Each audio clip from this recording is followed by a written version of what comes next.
First of all, I'd like to thank Satan. I'd like to thank Louis Armstrong. I'd like to thank Neil Young. I'd like to thank the Rollins Band. I'd like to thank Bob Marley. I'd like to thank the Marx Brothers. I'd like to thank Salvador Dali. I'd like to thank Louis Bruel. I'd like to thank Miles Davis. I'd like to thank the Parliament Funkadelic. And I'd like to thank you too.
there is a fork in the road that's approaching you.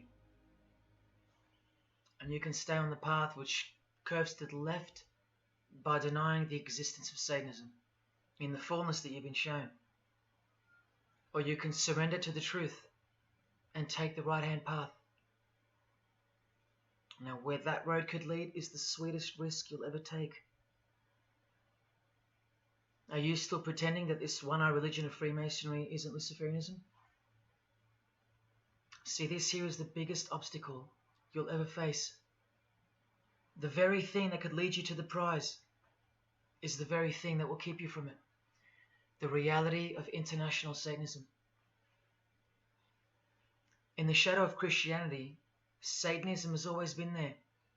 With every church that sprung up, so did its invisible enemy, the Satanic Church, growing out of sight and out of mind from this to this.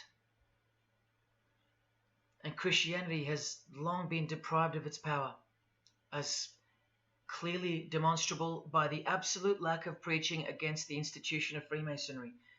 Satanism's magic cloak, Satanism's magic trick, that's Freemasonry. And how they are laughing for now. So Freemasons are at the helm of the power structure of society, which means Satanism rules. And they're making their move for the new order of the ages. Are you that besotted by this evil world that you'll even deny the existence of secret societies? And what about the American president, John Kennedy? Was he just a nut job like me? Warning us about an international secret society with an international secret plot. A Freemason trying to tell you and the world about Freemasonry. Shot through the head. I've shown you who they are. I've shown you how they successfully operate with degrees of initiations and horrific and illegal oaths of secrecy. And I've shown you why they are a secret society. I've proven it to you. And only now that I've done that, I can show you in this many minutes what the shocking new order that Freemasonry has so cautiously been guiding us toward actually looks like. And of course, you won't believe that either. By now, there's a 98.5% chance that you belong to the world. And in that case, the world can do, will do, and is doing whatever the hell it wants to with you. And when all you have is the world, you'll do anything to hold on to it. Christian or not, most of you will follow this world straight to the slaughterhouse in the name of peace, safety, and progress. Clinging to it, because all you love is inside it. Blissfully ignoring people like me, warning you of who's really in charge of it.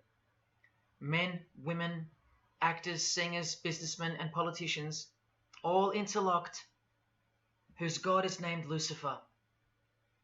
You've seen it with your own eyes, but now you can hear it with your own ears from this 33-degree Freemason in person, just in case the Masonic literature wasn't enough for you. Okay, define Lucifer for me. Pure, virtuous, wholesome, innocent individual that's out to help people. Lucifer is? Yeah.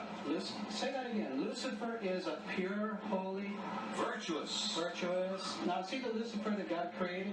That's the same one. Oh, man, this is great. I'm going to put this on the internet. Amen. God bless you, Amen. brother. Because that's exactly what the Shriners and Masons teach, is that Lucifer is light. No. And you're What about those confirming it. hospitals? They You know what, sir? Jesus said, many will say to me on that day, Lord, Lord, we did not do these good deeds in your name. And you'll say, away from me, you workers of iniquity. I never knew you. Jesus said it? In Matthew chapter 5. You've been bred from childhood to fall for the biggest lie ever told, that Satan doesn't exist. And if Satan doesn't exist, well, then neither does Jesus. And while your heroes and idols know full well that they do exist. And when I say you've been bred from childhood, I mean just that. Walter Disney was a high-ranking Freemason. He is a Masonic stamp dedicated to him, and his very exclusive Club 33, which stands for the 33 degrees of Freemasonry. And who's the god of the 33rd degree Freemason, Walt Disney? Well, Walter hides the answer in plain sight because that's what Freemasons do. Firstly, the God of Mr. Disney is wicked. See how they veil evil with a cloak of innocence? What does the word veil itself conceal? Secondly, Walter's God is horny, symbolized by the horned god of the witches. And we all know Walt Disney loves magic, which is witchcraft. So the depictions of sex are hidden in plain sight as well. Remember, lust produces life, not love. So lust is purity. Lust is love for the high degree Freemason. And thirdly, he hides the number of his God's name in the open as well. No, that's not a 666 you're seeing interwoven in the design. That would be ridiculous, wouldn't it?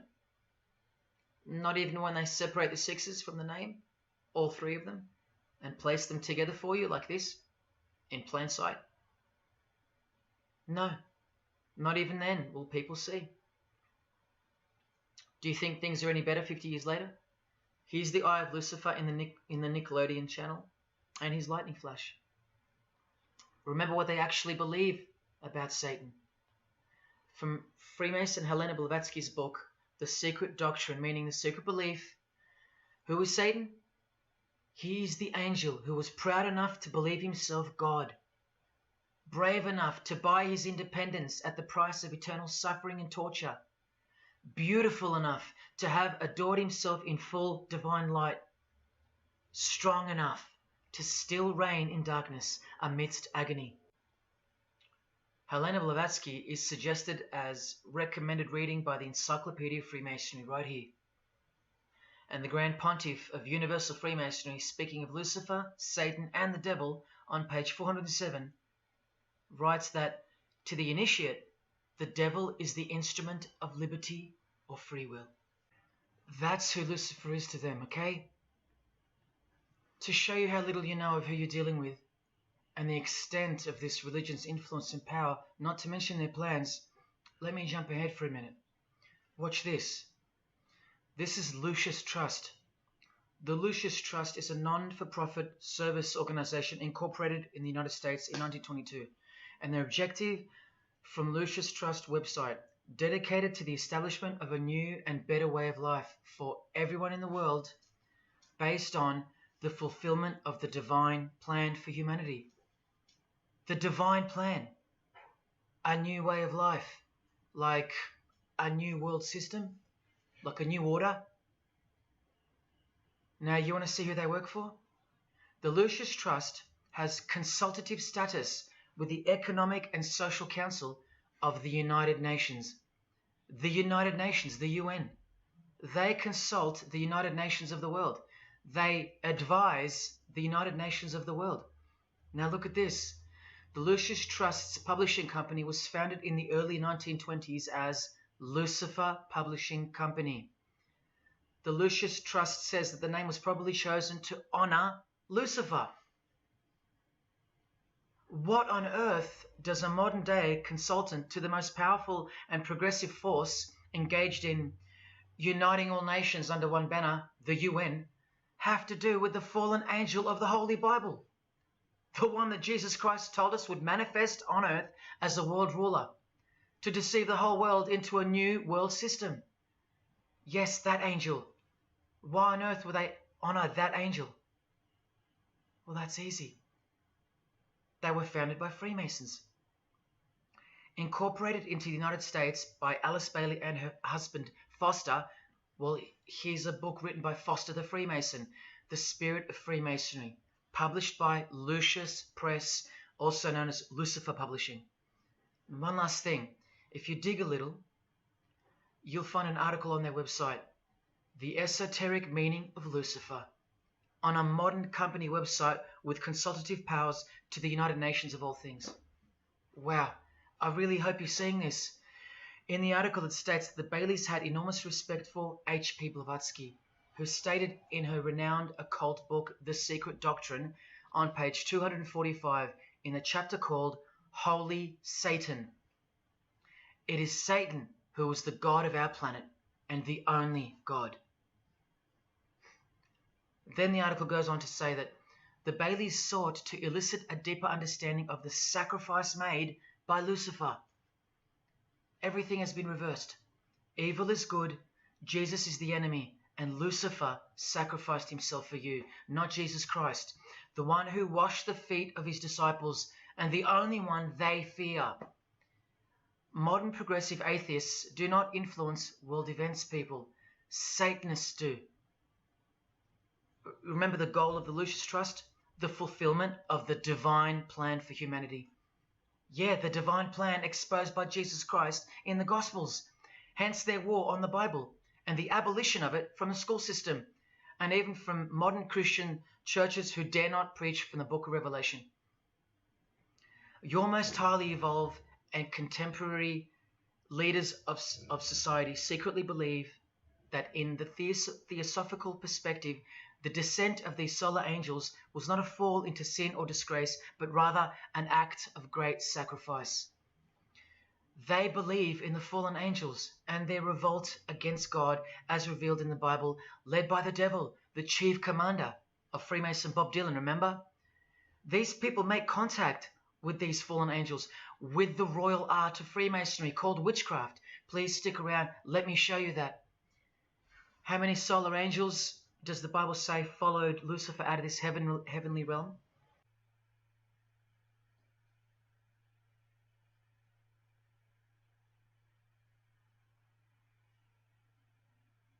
A third of the angels makes 33%. Does that number sound familiar yet? 33 degrees of Freemasonry. Just a coincidence? From the Gospels again, which expose these people every time.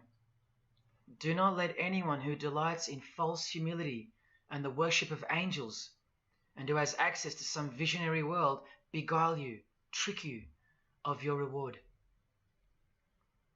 You still don't believe that the false humility of the charitable fraternity of the Freemasons is behind it all? Well, Blavatsky also published a magazine called Lucifer with a woman named Annie Besant. And here's a letter written by Annie herself with the official Masonic letterhead. And here Annie signs off as a 33rd degree Freemason. Printed also in the left-hand corner, Annie Besant, 33rd degree, and a member of the Supreme Council. Undeniable and undisputable. Please don't make me prove it to you over and over. Have you caught a glimpse of who you're dealing with yet? They're all Freemasons, high-ranking. And they're all buffeted by a plethora of Masonic dupes who don't know any of this because they can't decipher the symbols and they don't care to try. They're proud and boastful and defensive of their beloved fraternity, in which they get to rub shoulders with the most important people of their suburbs, cities and towns, and in which they got on their knees to take blood oaths of death, calling other old decrepitated men worshipful master, yet still they think it's innocent and has nothing to hide. Delusional and lost, almost beyond hope. Some of them still think it's a Christian organization, just like the founder of the Satanic Church described. What do you get when you carefully conceal Satanism with Christianity? You get Freemasonry. People, Satanism is at the core of our world, and it is behind the new order that will be implemented soon enough. It will be all done through deception. You'll be tricked. Remember how I told you that the all-seeing eye sees that we're in hell? Well, the massive witch and Freemason Helena says so right here. Satan is the minister of God, Lord of the seven mansions of Hades, the angel of the manifest worlds. Hades means hell, manifest worlds means earth. This is who you're dealing with. This is the religion and the beliefs of the rich, powerful, and famous. And yes, politicians. Do you want to go back to sleep? You can sleep after this. Or wait till I show you what they're going to do to you, coming up in this many minutes. For those who simply refuse to believe that Bono or Scott Morrison or Prince can be Luciferians because they all go to church, let me show you another Masonic ritual they do.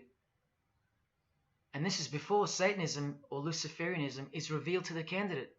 And then you tell me if Bono or Scott are capable of secretly believing in Lucifer. It all starts here with the Masonic apron. Different kinds signifying different grades. Have you guessed what it's hiding yet? The genitals. Pretty obvious. Like everything else they hide, once you can see. The genitals are the true working tools of a Mason. Freemasonry is foundationally a sex cult, like Satanism, because it all starts with sex, doesn't it? Life itself starts with sex. So the mystical force of the true God of Freemasonry hides in the hidden part of the human body. That's the Holy of Holies, covered by the Masonic apron, the seat of God, the seat of Lucifer. See here with Satanist King Diamond's artwork? The eye is attached to the horn god, but look at where the eye starts, from the waist down. That's where the apron of a Mason begins. And the one eye of Freemasonry is also the one eye of the penis, where life generates and springs forth. See the openly hidden secret of the Masonic square and compass now? You're looking at the sex act. That's the female in missionary position, and that's the male mounting her. The sex act. And the eye in the middle, with these emanating rays, is the orgasm and the ejaculation of the penis. See life shooting forth. That's how they see the sun and the earth too. The sun is the visible penis of their true God, shooting forth life continually. The light itself is the mystical sperm of the God of this world. The sun and penis generate life, while the earth and female womb produce life. The letter G, when replacing the I in the middle of the square and compass, stands for generation, sexual generation. The practical aspect of Freemasonry and Satanism's religion is that of a sex cult. You see Rod Stewart telling you he's a Freemason? By displaying the hidden hand of Freemasonry, also known as the Master of the Second Veil, and look at his other hand, taking the Masonic apron's place for covering his penis, which is the Holy of Holies, the seat of God for the Mason. And from the Grand Pontiff of Freemasonry, Albert Pike, hence the significancy of the phallus, the penis, or of its inoffensive substitute, the obelisk. Straight from the horse's mouth, the erect penis graces us, or should I say disgraces us, with its presence in every country in the world, marking its territory. The Masonic obelisk in our face, everywhere, making its bold statement, yelling, screaming in silence. This is another reason why we're considered the ignorant and stupid masses. Another example of hidden in plain sight. And here's an erect penis on the front page of the female Freemasonry magazine, The Eastern Star. I once stood in front of this obelisk in Sydney, and I must have asked 30 people what they thought it was. Not a single one of them knew. To the Freemasons of the higher degrees, the whole universe is in fact one giant and continuous sex act. This is the structure of Freemasonry. You can take this path to the top or this path. And way up here, you have the Order of the Mystic Shrine. The Mystic Shrine is what's found behind the Masonic apron, because that's where life comes from. That's the Mystic Shrine. You have to be a 32nd degree Freemason to be asked to join the Order of the Mystic Shrine. And then, once you're inside, you can be invited to join this order, the Royal Order of Jesters. See, Freemasonry is like Russian dolls, and Satanism is at its center. Look at some of the pins and lapel designs for the Order of the Jesters. You can only join them unless you're at least a 32nd degree Freemason. Sex and debauchery. Erections. The adoration of the phallus. Masturbation. Devils. Demons. Fallen angels. This one here, mocking holiness, reference to the anus, and sodomy, anything to mock the Bible. This disgusting one has King Momus sitting on a female's face, and hidden in plain sight is the square and the compass, for those who have eyes to see. Bestiality, yes indeed. this bagpipe player has an erection and the sheep is running away scared. Self-explanatory. This character has an emphasized eye, if you can see that, and the skull has an emphasized eye also. The wink and the one eye of the Indian. And the secrecy, the symbols of secrecy. On the far right here, the monkey covers his groin area, symbolizing the Masonic apron, and the black and white dogs, well, they symbolize the checkered floorboard of the Masonic Lodge, which is sexualized male and female principles, the horned god, where evil and good don't exist.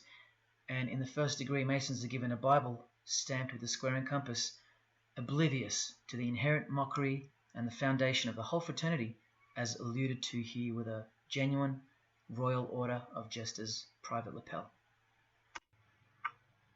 This is a certificate that a jester receives after his initiation, and you see here their patron is named King Momus, and he was a god, or a daemon, which is a variant of the word demon, who was expelled from heaven, as the legend goes. Sounds just like Lucifer, because it is. Did Freemasonry disassociate themselves from the tax-exempt branch of Freemasonry known as the Jesters? Well, no, they didn't, because, I mean, this is rare footage of an event within the lodge. Now, I'm sorry about the quality of this, but this is a Masonic lodge. So for Masons that want to say that the Jesters are contrary to Masonry, well, look at these dirty old men, masters of the lodge, with sublime morals, all married, probably all have daughters and granddaughters, yet still this, inside the lodge. But for you it should be obvious, because you can see the square and compass, the sex act, and the all-seeing eye right in the middle. I told you that Satanism was the oldest religion in the world, and it is.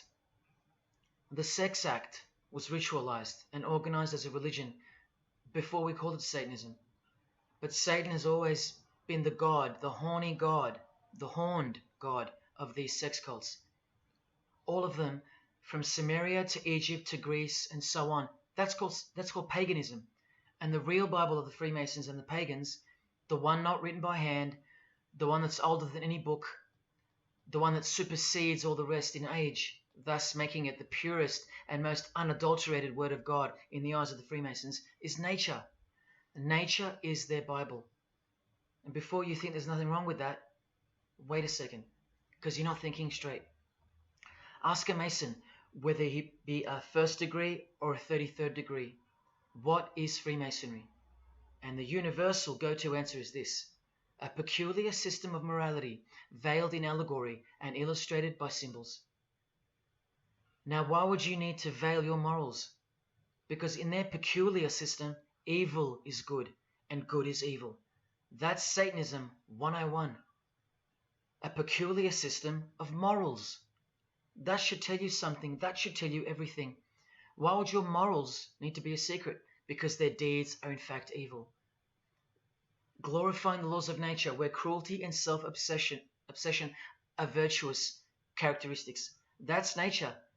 Nature is as cruel as she is kind. The checkered floorboard, where everything is legal. It's Christianity that lives in reverse. The first shall be last. Love your enemies. The meek shall inherit the earth. These are unholy and unnatural concepts in the eyes of visible nature, the nature of Freemasonry, which is Satanism.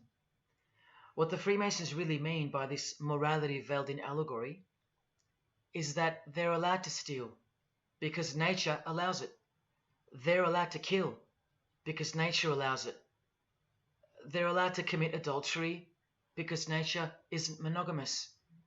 They're allowed to lie, indulge in all their God-given senses, especially sexual, because nature encourages it, as long as no one finds out, under oath. Jesus said, narrow is the road that leads to life, and broad is the road that leads to destruction. The Freemason of the century says, no true Mason can be narrow, for his lodge is the divine expression of all broadness. Because broad are the divine laws of nature. While they glorify those laws, Christianity breaks those laws. It becomes supernatural, because only then can you love your enemy. And so it goes that Christianity is despised by Freemasonry, the real Freemasons, because their Bible is nature, and by nature they know the personality traits of their god Satan, because he's the god of this world, just as the Freemasons, the enemies of mankind, say that he is, and just like Jesus said he was too. So they believe that Jesus is evil because he denies human nature and burdens us with the knowledge of sin. Observable nature, that's what guides the Masons' ethics and the Masons' morals. That's why they're called Freemasons. Believe you me, because they're free from moral obligations, free from sin, from guilt. They're free from Jesus Christ. These people are introducing this new system of the world, this new age. You're going to miss Christianity when it's gone. Mark my words. Because you have no rights in the eyes of nature, which is the Bible of Freemasonry and Satanism.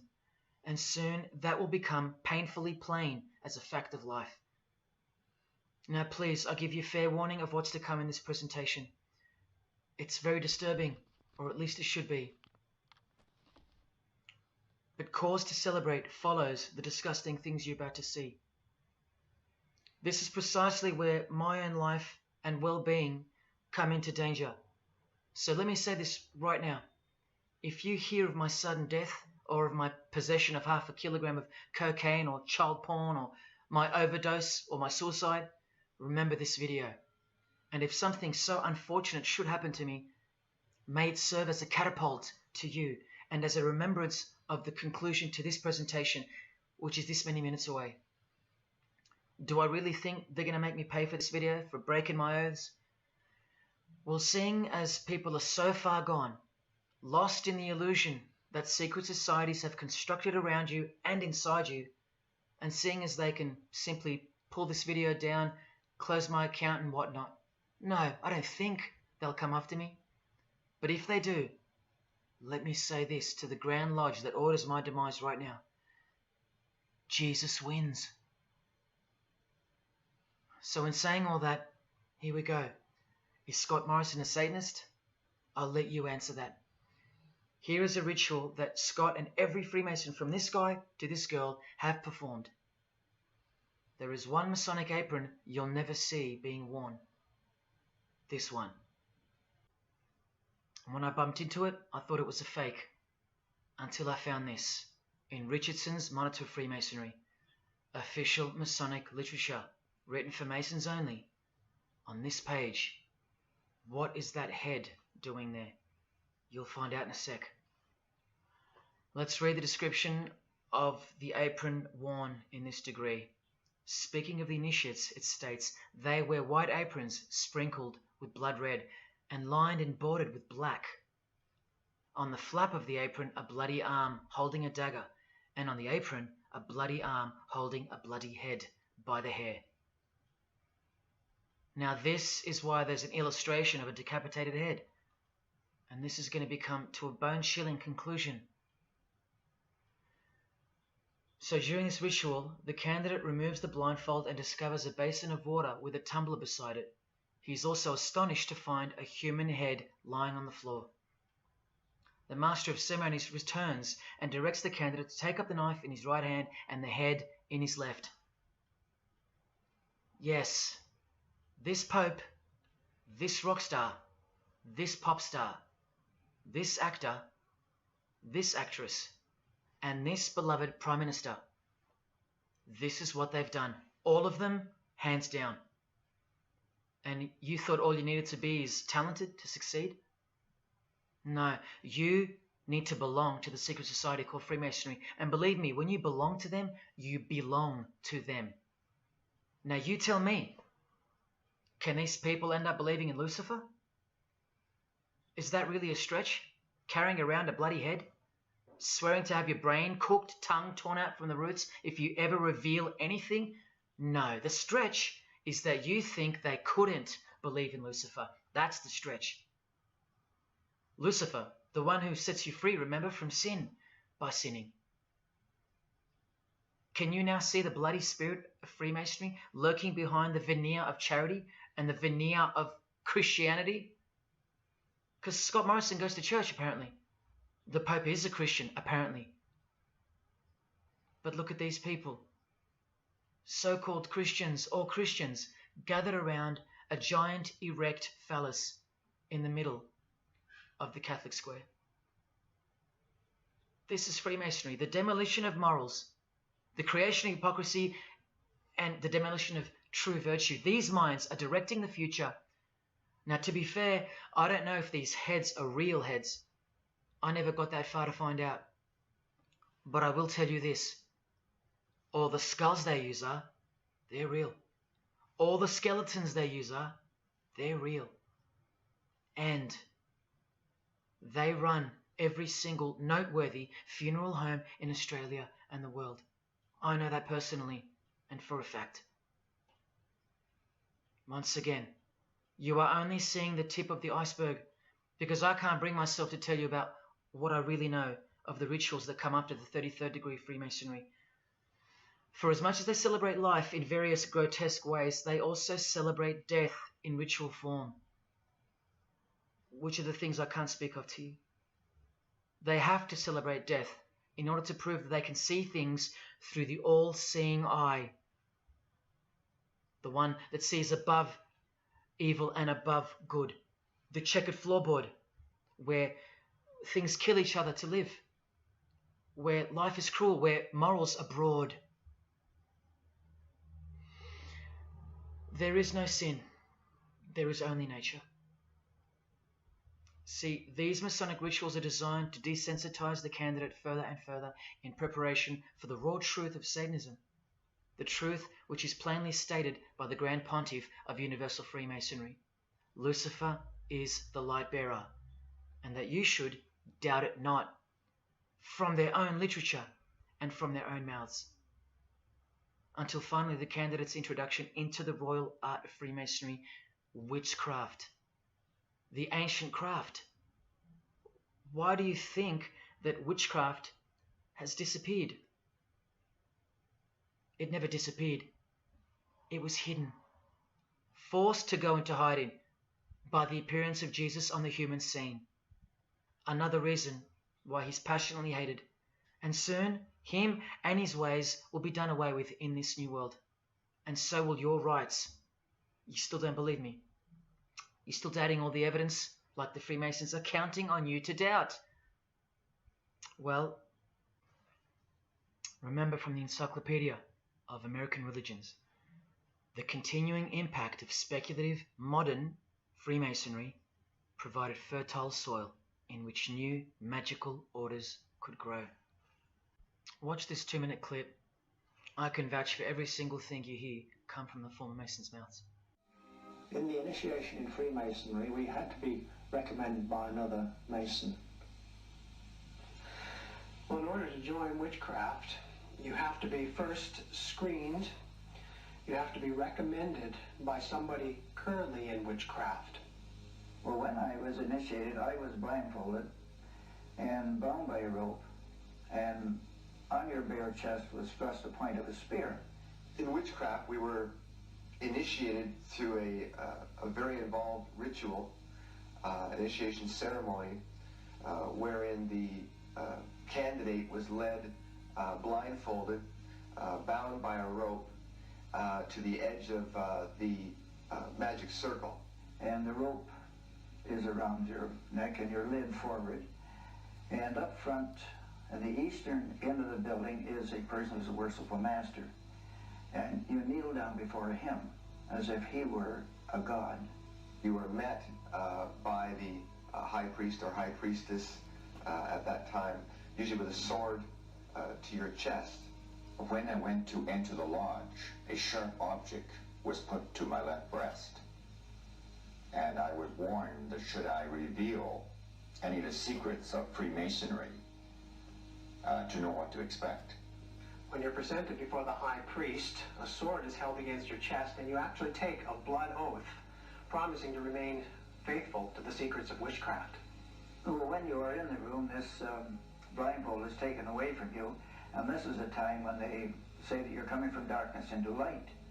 During the initiation ceremony, the initiate is led by the lieutenant of the high priest and is challenged at the edge of the circle by someone saying, "Who goes there?" And the answer is, "One from the world of darkness." In Masonry, the prayers are ended with "So mote it be." Oh, and one of the other aspects of, or distinctives of the craft was that we would always end any spell or ritual where we released the power, this is where the power was released, with the word "So mote it be." By now, this should sound like a stupid question, but why do you think that the initiation ceremonies into witchcraft are almost identical to that of Freemasonry? I'm not even going to answer that. Come on, people, wake up with me. Here's Kylie Minogue, a Freemason, okay? Hidden hand of Freemasonry and the one-eye symbolism of the god of her religion. Now here she is giving the vow of silence, but what the masses fail to see is what's written on the book she's holding. Witchcraft, the royal art of Freemasonry. This is what her vow of silence is referring to in the picture. Yes, Kylie Minogue is a witch. And if you're still that deluded by the magic wand that is television, entertainment, movies, media and whatnot, then you'll no doubt fail to use the incredible eyes that God gave you, from which to see the real world with, the evil world, where Satanists are at the helm. The ban on witchcraft was only officially lifted in England in the 50s, after more than 1,500 years. So that tells you who's in control now. And when I give you a glimpse into witchcraft in a minute, you'll see why it's evil and why it should be anything but legal, even when using it for so-called good, because the well they draw from is poisoned. But thanks to propaganda, the craft of the witch has been absorbed into the realm of fantasy. Justin Timberlake here is also referring to magic in this cover art, with the all-seeing eye looking through the number of their god. Magic. Magic is a much smoother and more acceptable word than witchcraft, that other word. That word still retains its ferociousness, its true character, but that word has been sterilized. That word isn't real to you anymore. You can't feel it for what it really is. Or if you do, your mind has isolated it, confined it to some small groups of unimportance scattered here and there over this diverse world. And so it's nothing to be feared or concerned about. But that's the furthest thing from the truth. Now, some witches want to say that witchcraft isn't Satanism. That's either more delusion or misdirection, as confirmed here by Anton LaVey in the Companion to the Satanic Bible, when speaking of the followers of the Witchcraft Not Satanism school. He writes very accurately that they cannot afford to admit to an affinity with anything that bears the name Satan. He knows where the power of witchcraft comes from. Now, does that mean that Justin Timberlake is a Satanist because of his symbolism and the use of his word alluding to witchcraft in his artwork? Well, yes, actually, that's correct. He is. Here's a quote from one of his songs. You want to see who else is in good company with these famous idols? Suzanne Atkins. Same sign, same religion, Satanism. Do they all have to admit it in the English language for you to believe me? Or can the symbols they use finally be enough for you? Look at what another legendary Freemason, Arthur E. Waite, states. Out of evil comes good. And the confusion of tongues gave rise to the ancient practice of Masons conversing without the use of speech. Out of evil comes good, so it's good to do evil. That's what he's saying. See, I'm trying to include you into the conversation that the Freemasons are having with each other in public via symbolism, unbeknownst to you. Listen to what famous US footballer Tom Brady said regarding his wife. So, man, I listened to her. And right after the game, she said, "See, I did a lot of work. You do your work, I do mine." She said, "You're lucky you married a witch. I'm just a good witch." Well, this is Tom Brady. And this is his wife. Both initiated into the secret society. Of course they are. Wait, she's not displaying the one-eye symbol of the Freemasons, is she? That's just art, isn't it? Well, no, it's not. She's a witch, and her husband just told you she was.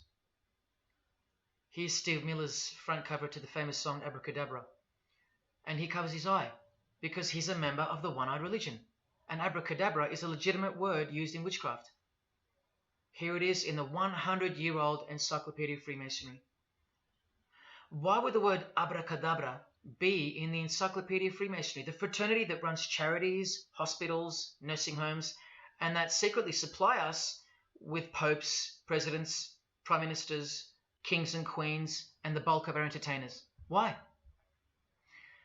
You know, I really think it's time to show you what the Satanists dressed as Freemasons are going to do to you and the world to finally establish their new world, their utopia.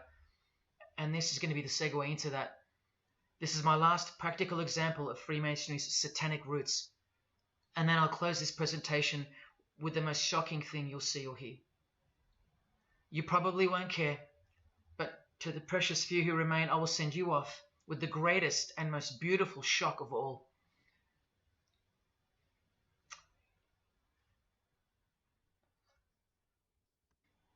This is Jay-Z inside his Masonic Lodge.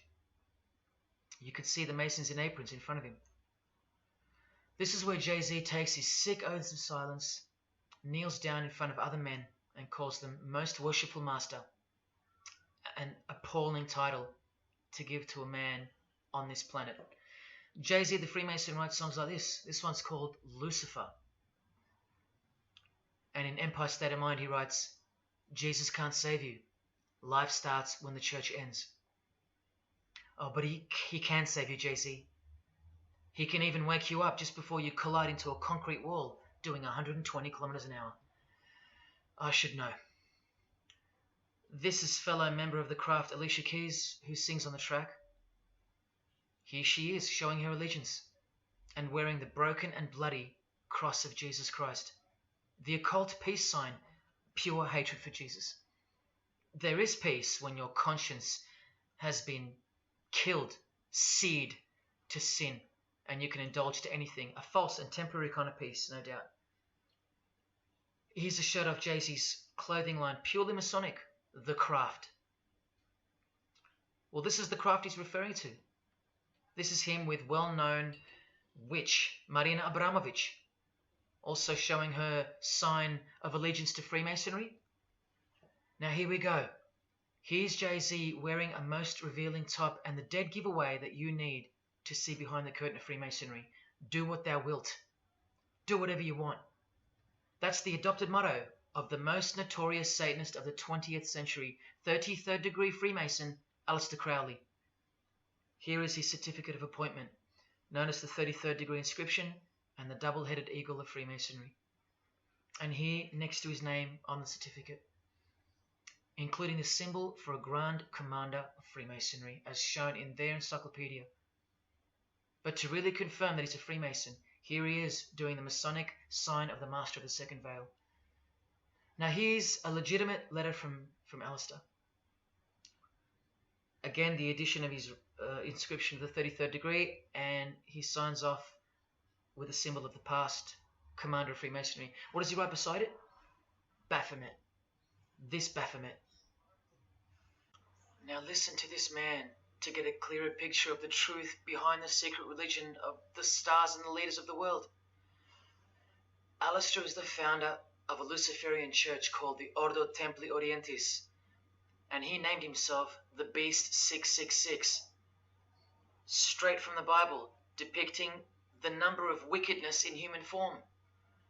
In his what's called Libers writings, he says, "With my hawk's head, I peck at the eyes of Jesus as he hangs upon the cross." Do you see the hatred? You think they don't hate you too? Keep watching. And from the equinox, with the all-seeing eye of Freemasonry, this illustration. What does it mean? The writer himself explains. The picture is symbolic of the new eon, the new age. From the blasted stump of dogma hangs the hag with dyed and bloody hair, Christianity. There's a massive glimpse into the new world order that's coming. Keep watching. And down here, do what thou wilt is the true nature. The true nature, remember? The broad morals. There is no such thing as evil. So do what you want. Can you see the Masonic future yet? Can you see the hidden hatred that pulses through its veins? If they believe in do what thou wilt, what do you think they will do to you?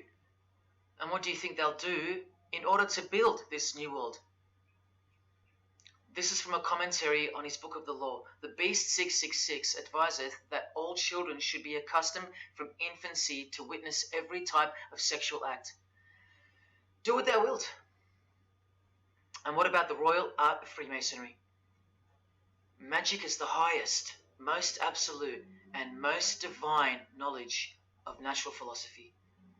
What a statement. The highest, most absolute and divine. Well, let's have a closer look into some of the more hidden secrets of the most divine natural philosophy known as magic. Any living being is a storehouse of energy, varying in quantity according to the size and health of the animal.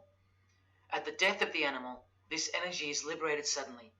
The animal, therefore, should be killed within the circle, within the magic circle, so that energy that's released can be captured and directed to serve the will of the witch, male or female. This is a science, a hidden science. But now hear this, coming from a 33rd degree Freemason, and don't you forget that. For the highest spiritual working, one must accordingly choose that victim which contains the greatest and purest force, a male child of perfect innocence and high intelligence is the most suitable sacrifice. Can you see? This is who Jay-Z is quoting on his top. This is who this Jonas brother holds in high esteem. This is who the Beatles have on their front cover as a figure they admire. No worse, they put at the top. This is the same picture of the front cover in a mirrored form, and after some kaleidoscoping, you'll find this. Fellow Freemason Aleister Crowley sits at the top, and down the bottom there even appears the phallus with the testicles, and up here the vesica Pisces, also known as the vagina. Does this picture make more sense now? All Freemasons, yes indeed. And by the way, that's where Jay-Z got his symbol from Satanism, as portrayed here by Satanist and Freemason Aleister Crowley and by Satanic Church founder Anton LaVey. Does anyone still think that Freemasonry isn't Satanism in disguise? Let's finally take a peek into the royal art of Freemasonry. And this is the briefest way I can show you from the complete book of Magic and Witchcraft. This is a practitioner's manual, not from some bogus author trying to expose witchcraft. Just so you can get it through your head that this is real and this is protected. The writer or compiler of this God-forsaken book warns the reader that the recipes may seem disgusting, that the knowledge revealed has been forbidden, and has caused suffering and death to witches and the victims of witches. You don't think witchcraft was a serious menace in times past and present? Come with me, and I'll show you how bad this menace actually gets, as the world's most powerful and secret religion moves ever closer to fulfilling its biblical destiny, and it will. Close your eyes or not, it will fulfill its destiny. Firstly, let's connect this sick art straight to modern Freemasonry with the word abracadabra, both written in triangular form from the Manual of Witchcraft and from the Encyclopedia of the Secret Society that your Prime Minister belongs to. And just like high-ranking Freemasons, male and female witches also drink out of a human skull. But here the practitioner drinks wine, in which they first dissolve or boil the brains or heart of an animal, before consuming it all from the human skull. In this ritual, the initiate is instructed to drink in the night at spring water, out of a skull of one that hath been slain. That's right, out of the skull of a human who's been murdered or sacrificed. Otherwise, eat a pig with a knife that slew a man. Please don't turn away. Look straight ahead and open your eyes to the planet you are on, because the real monster under your bed doesn't actually go away when you close your eyes. In other rituals of the craft, you burn a rooster while he's alive. With the use of a poisonous plant used in ointments and potions of witches, you can assure death and destruction on a victim. You want to make a female enemy sterile or a male enemy impotent for the rest of his life? Otherwise, you can just kill them. The hand of glory is the severed hand that is dried and preserved to be used in black magic. Yes, a dead human hand. A black circle is most effective for operations of evil. The use of blood and sex in ritual was considered helpful for obtaining the necessary energy to successfully work magic or achieve mystical insight. But here's where the darkness thickens even further. Animals such as black cats or children may be sacrificed, and participants may drink the blood of the sacrifice. And just so you know that Stanley Kubrick wasn't joking, an orgy of participants sometimes follows the mass.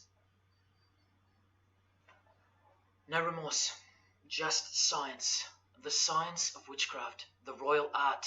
And here, what's necessary for the working is the fat of young children, dead children. How many children do you think go missing in Australia every year? That's how many. And what about the world? Is it 1 million? Well, according to the International Center for Missing and Exploited Children, it's 8 million children per year. Do you think that the highest, most absolute, and most divine knowledge of natural philosophy has anything to do with that? Any chance of an international secret system that is bolstered by initiations and degrees and bound under the most brutal penalties that the human mind can ever devise? Do you think that has any involvement? Any chance of that? Am I saying that this Freemason has sacrificed children? No, I never said that. But did he ever even remotely mention the secret societies? Did he ever try to warn you? Educate you? No, he was under oath. Am I saying that these Freemasons have sacrificed children? No, I never said that either. But have they ever warned you about the secret society that believes that Lucifer is the savior? The society functioning right under your nose, that secret society? No, not a chance. Julia Gillard admitted she belonged to one, but that's about it because they're all under oath. So where does this ancient craft originate from? It originates from the spirit realm, from spirit beings. That's who taught mankind the royal art before civilization began. In this chapter, The Rites of Satanism and Witchcraft, the manual explains that a typical satanic Sabbath was, number one, a homage to the devil, usually performed as the osculum infami, also known as the kiss of shame, which is so shameful that we'll just put it this way. The ritual involves kissing the hindquarters of the devil, the rear. Surely this is far removed from anything to do with Freemasonry. People, the original order of the Knights Templar were found guilty of this very same obscene ritual. And where do you find the modern variant of the Knights Templars of today? I told you, in the highest degree of Freemasonry, right here. Here's a couple of them now. And what's on this Templar's head? From the Masonic Encyclopedia, remember? A symbol of the Baphomet, according to 33rd degree Aleister Crowley. And we could confirm that in the Satanic Bible. That's exactly what's hiding deep inside of Freemasonry. I'm only showing you this to show you the reality of Satanism and the demonic realm, the world you can't see. On this earth, and in this earth, and then in the world we can't see. Look here. The hierarchy of demons occupies a more important place in both black and white magic rituals. Both black and white. This is where the power of witchcraft comes from. And this is the reason these bizarre rituals actually function and actually work. Because after the ritual is performed on earth, its effects are carried out to their conclusion in the spirit realm by spiritual beings or demons, actual demons. The reality that is hidden from you. Because if you found out that Satan was real, then that would have to make Jesus Christ real too. And he is the one they hate. And if Jesus Christ is real, that changes everything. And this is how much they hate him. The prayer that Jesus taught his disciples is performed backwards. The high priest is sometimes naked. A prostitute assists him, and a naked virgin, who may later be deflowered, is the altar. Everything that is sacred is defiled, and everything that is filthy is honored as pure, because of their burning hatred of Jesus Christ, just as he's hated by the fallen angels that they worship. It gets worse when you hear what they use as a substitute for the bread that Jesus broke and told his disciples to eat in remembrance of him. A wafer which initiates me with this, this, and this. Or the name of Satan may be written upon it. And this isn't even witchcraft. This is just a ceremony announcing who they love and who they hate. So is Satan real? It continues to state in the hierarchy of demons at the very top, Satanakia, whose title is the Commander-in-Chief. What did Bob Dylan, the Freemason, call the one he made a bargain with? Should I ask who you made the bargain with? with the chief commander. Same title, Commander-in-Chief, Chief Commander. Are you following? But watch this. In case the darkness is getting a little too thick and encompassing for you, let's shine a little light. The true light that only the Gospels can supply. Speaking to us humans and revealing something about Satan, the Gospels state, you follow the spirit of the age in this world system as dominated by the commander of the spiritual powers of the air. Satan, the god of this world, the commander. You still think the Gospels are wrong or fake? See, Satanists know that the spirits also live in the air, just as the Gospels reveal. You can summon any of these demonic spirits by name if you possess the royal art. Who do you think this figure on the front cover represents? A magician who is inadequately prepared and cannot attain his desires may seek the aid of Satan. That's who this is. Now that you know, hopefully for a fact, that these are people at the top of the human food chain. Do you think they'd be fooling around with stupid fairy tales? No, witchcraft and Satanism is absolutely real, hence their earthly power. This demon here, fifth in the pyramid structure, holds the title of Inspector General. And what's the title of the highest degree in Freemasonry, who exists in every local lodge in every suburb, a suburb near you? Inspector General. Same title as the living demon. Do you believe me now? You can even conjure Lucifer himself, or be Beelzebub, who the Gospels call the Prince of the Devils. Both of whom are listed as superior spirits in this book of witchcraft and magic. I can show you so much more from this disgusting book, but I'll cut it off here with the seal of Saturn, a demonic sigil from the complete book of magic and witchcraft. And this is his seal. Can you see? Do you see? This is the society that lives amongst you, above you.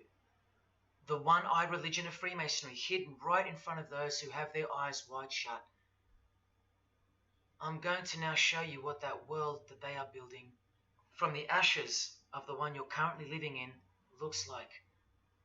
But lastly, to drive this business of blood sacrifice home, here's American rapper Azealia Banks with the 666 hand sign, and now over the all-seeing eye in her video, the eye in the triangle of the Freemasons on her shirt, and the devil's horns, her liberator, her master, her commander.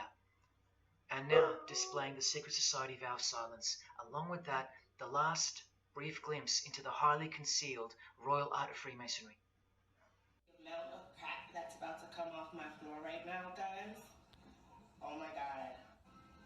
3 years worth of brujeria. Yes, you know I gotta scrape all this shit up. And what does brujeria mean? You know what it means. Witchcraft. Azealia Banks, the witch, with her eye in the triangle shirt, and the logo of, for example, the Grand Lodge of Freemasonry in Spain. one and the same symbol. The logo of the Fraternity of the Freemasons and the logo of this Church of Lucifer.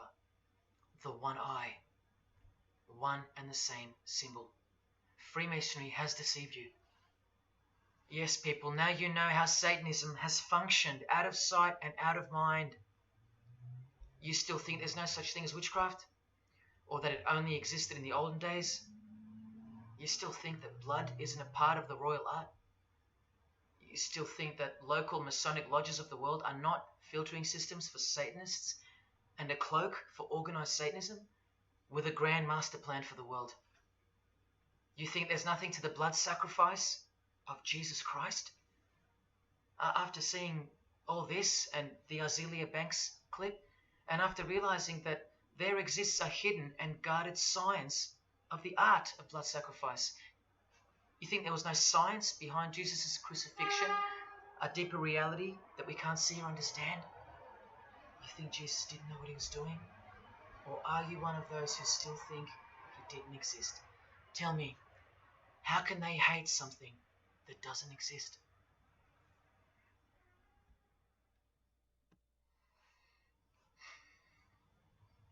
If only you could hear from some other Freemasons who have the courage to break their oaths. But you won't. You won't. This is probably it. But I once heard from a Freemason, an honest one, in about 2016, after I posted this picture on Facebook. He knew the truth, just like you do now, or just like you should. And he wrote to me, and he said, by the time we are done, every church will be a brothel. Well, in case you think that that's impossible, this is a fashion show that was held in a church, a real church, and it was organized by high-ranking Freemasons, who you will see now to be Satanists. Designed to be a heart-wrenching mockery and a colossal sign of the times, this event. Just so you know, it's a Masonic production. Here's the inside of a lodge. See those twin pillars? Well, here they are. See the Masonic checkered floorboard? Well, there it is. See the Masonic square and compass? Well, there it is. And do you see the eye of Freemasonry? Yeah, there they are. The lower square in the square and compass has been disfigured so that as to not make it too obvious. But now that we've established that, here is the spirit of Freemasonry, as displayed through just a few of the models. This one wears the horns of the Baphomet, the horns of Satan, with his all-seeing eye in the background. More horns. This model wears the all-seeing eye, as does this one. And this disgusting thing with another huge all-seeing eye of Lucifer in the background. Then there's this, with a satanic pentagram on her face. And finally, this male model in a skirt with two satanic inverted crosses of Jesus Christ on his top in a church. Oh, the morbid victory of the Freemasons. Unstoppable. For now. When people like Lady Gaga cover one eye while wearing an inverted cross, and you don't see the connection of the one eye symbolism to Satanism, then your observational skills have been compromised. In the span of 2 days, I saw these ads in my local shopping center. And that alone tells me that the satanic age is here, manifesting all around us, seemingly invisible, while you look straight ahead through the symbols. Just like the initiation process of the secret societies themselves, society at large must be incrementally introduced and seduced into further depravity and self-love. And haven't we been slowly but surely perverted over time, degree by degree, until we think that men dressing as women is beautiful and healthy, anal sex is a form of expressing love, the sick world of pornography is considered as liberating for women and men, and protected by free speech. In California, babies are allowed to be aborted after birth because it's a woman's choice. And that's not considered murder. A world where we should applaud young children like Desmond is amazing, cross-dressing while he dances for gay men at a gay bar on a podium because he's paving the way for the kids of the future. And we should get shamed, fined, and even jailed if we point out that this is sick, sinful, and dare call it evil, which is what it is. What spirit is behind Desmond is amazing? Oh yeah, an evil spirit, no doubt about it. You think Freemasonry and their peculiar morals aren't behind the decline of Christian morality and morality worldwide? It's all by design. The Masonic war on Jesus and the Christian social structure, generally undetected by human perceptions, and still people will write to me and comment on how absurd what I've said is. A cloud over the eyes of their heart.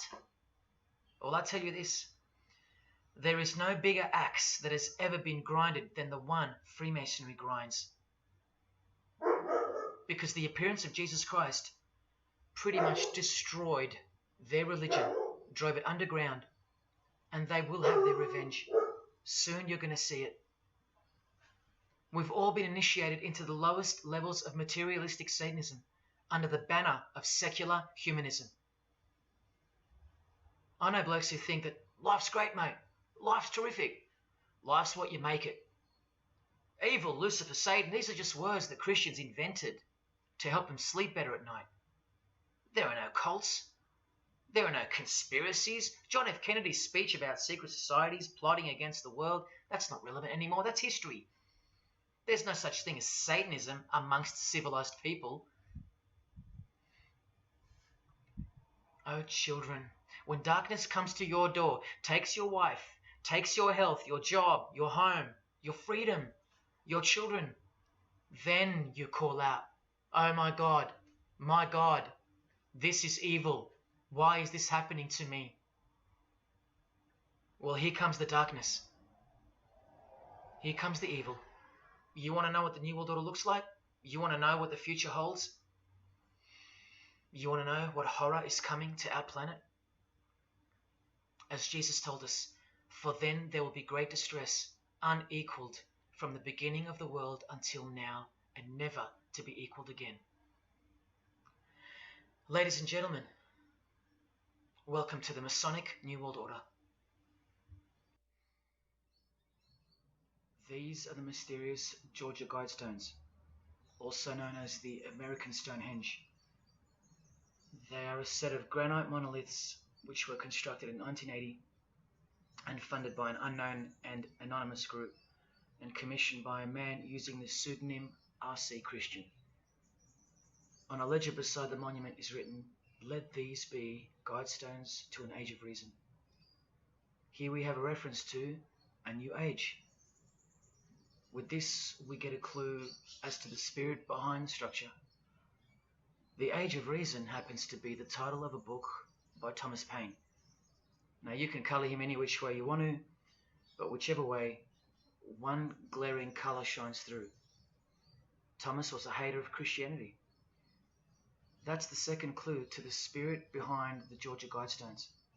The third is the fact that the Guidestones feature as what could be seen as a replacement to the Ten Commandments of the Christian God with the new Ten Commandments of the New Age. Because I will not steal, cheat, lie, kill, and so on. They're just, well, too narrow for the New Age, for the Age of Reason. Clearly designed to be a take on the biblical commandments, being 10 in number. They are all very vague indeed. But anyone can ascertain the horror that must first take place before this New Age can begin by looking at the first guideline. Because this one's not vague at all. Maintain humanity at under 500 million. That's right, a reduction of at least 7 billion human beings would be necessary for that. This thing cost the equivalent of $500,000 US to build, and the street it's located on is named after it, so that tells you how much reach its creators had. Its presence alone is a disgrace and a declaration of execution to most living people alive today. But let's go on to the fourth clue as to the spirit behind these monuments. the monuments outlining the Age of Reason. The name R.C. Christian, the so-called person who commissioned the building of these giant slabs, anyone who's versed in secret societies or is a high-ranking member themselves would instantly recognize the pseudonym as a reference to the secret society known as the Rosicrucians, which is just another secret society branch that exists under the umbrella of Freemasonry, which is an extension of all secret societies of the past and is now the mother of all of them. In this Masonic website, Worshipful Master Wynne Westcott urges the Freemasons to consider their status as Rosicrucians. The RC stands for Rosenkreuz. Christian Rosenkreuz is the mythical founder of the Rosicrucian order. And as impossible as it is for me to prove that Thomas Paine himself, the writer of Age of Reason, was a Freemason, he did also write this book, The Origin of Freemasonry. That is the spirit behind the Georgia Guidestones, the satanic spirit, and a straight off the bat view of this approaching new age. I told you, the whole system is about to change, and it's not going into the future. It's actually going back into the past. The old religion, that's what's taking everything over. And you'll walk straight into it, blind as a bat, thinking these people want to help you. They will appear as your saviors, forgetting or never being told in the first place that all this time there have been two societies in the world. The visible one, which is the one we're in, and the invisible one. Remember that the invisible one considers you profane, vile, and vulgar. Why on earth would they want to keep you around? In a book I can't mention written by them, people are referred to as useless eaters. We've become excess inventory, redundant, and past our use-by date in their eyes. Think about this. According to a prediction by information technology and research advisory firm Gartner, 1/3 of jobs will be replaced by software, robots, and smart machines by 2025. That's 4 years away. Google engineering director Ray Kurzweil anticipates that robots will have reached human-level intelligence by 2029. And by 2050, 80% of all jobs will be eliminated by automation.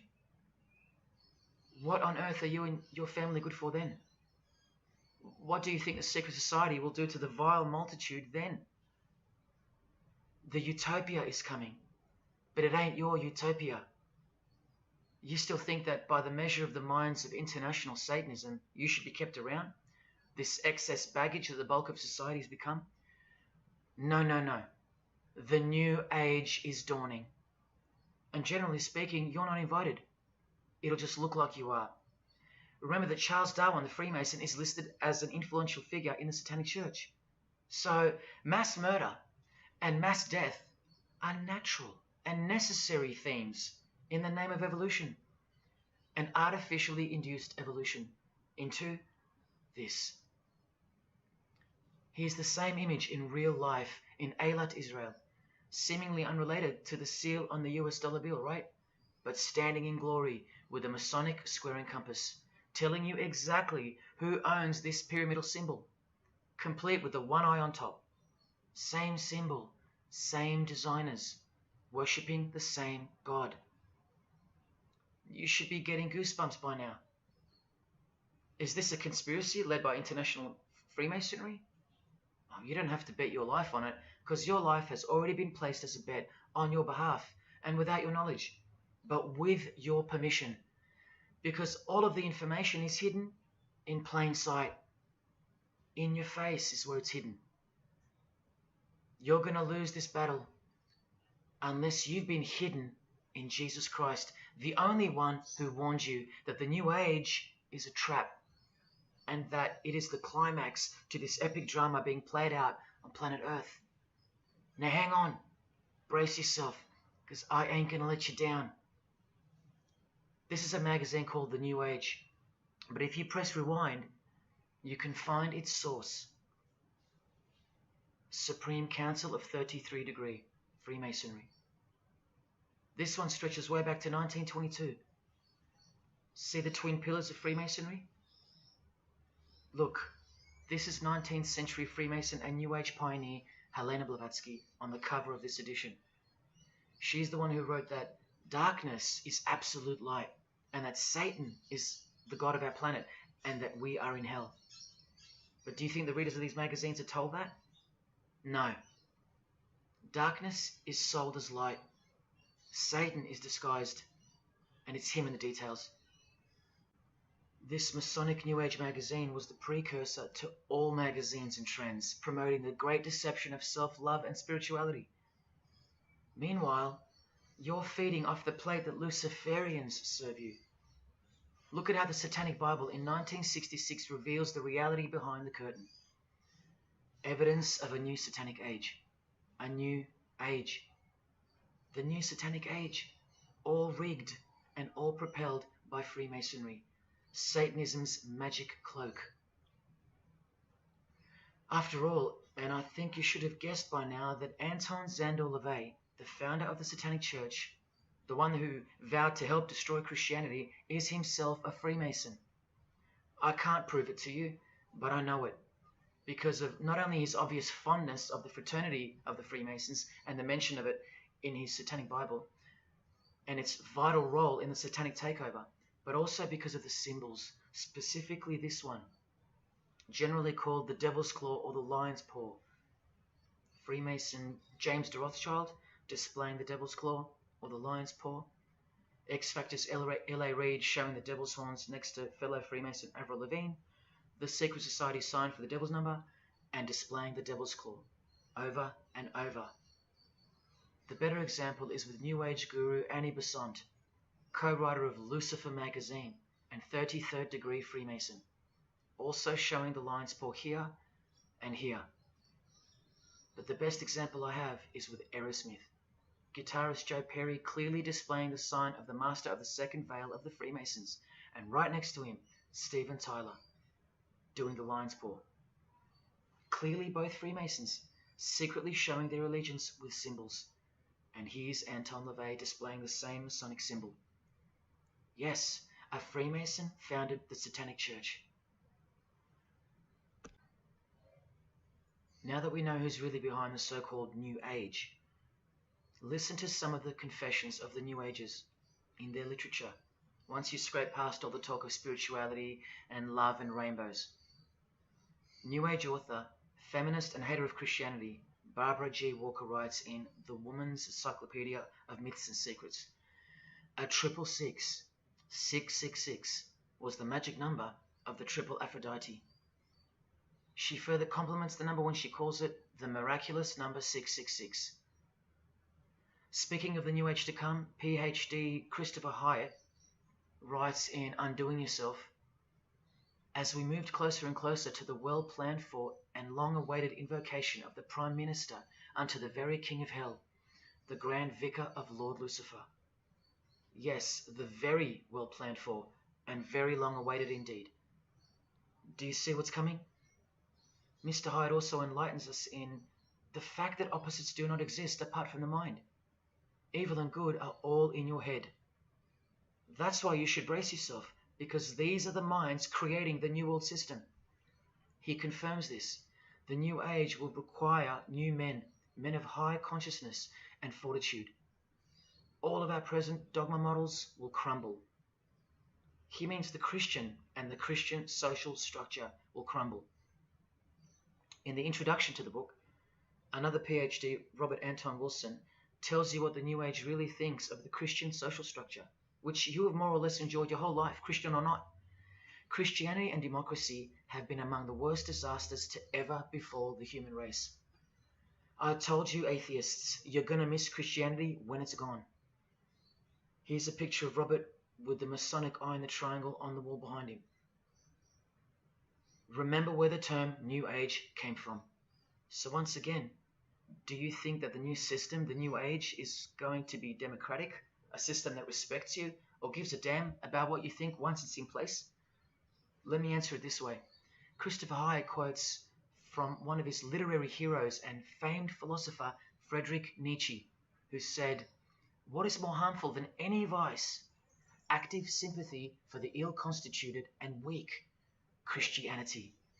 So to be a Christian and to actively have sympathy for the weak, that's the worst vice. That's backward and evil. So the answer is no. This is what I'm warning you about. And look, Frederick's work has exerted a profound influence on modern history. That's from Wikipedia. You know what else Frederick said? You probably won't find this on Wikipedia. The domestic animal, the herd animal, the sick animal man. That's the Christian. And what book of Friedrich Nietzsche were these quotes pulled from? The Antichrist. Nietzsche also wrote Beyond Good and Evil. That's how the all-seeing eye sees things, remember? So does Christopher Hyatt mention mass murder and depopulation in his book? Sure, here you go. Those who would survive can do so only by grasping the vision of what lies ahead. The new wave that will carry them into an interesting future. Yeah, where the vicar of Lucifer is God and Prime Minister. He openly admits the identity of this man. This Antichrist that most of you still think is a fairy tale figure from a fairy tale book. Jesus calls him the man of sin whose number is 666. The actual Antichrist, beloved of the secret societies. Yes, people, the New Age is satanic, actually and literally. On the front cover of this book, in which Christopher was co-writer, you can clearly see the eye in the triangle of the Freemasons above the Baphomet. Christopher admits in another book that both satanic cults and Christian fundamentalists are closer to seeing the truth than most normal people. Yes, indeed, how true that is. In Coming World Changes, Harriet and Homer Curtis speak of a prophecy they received from a mysterious spirit titled King of the World.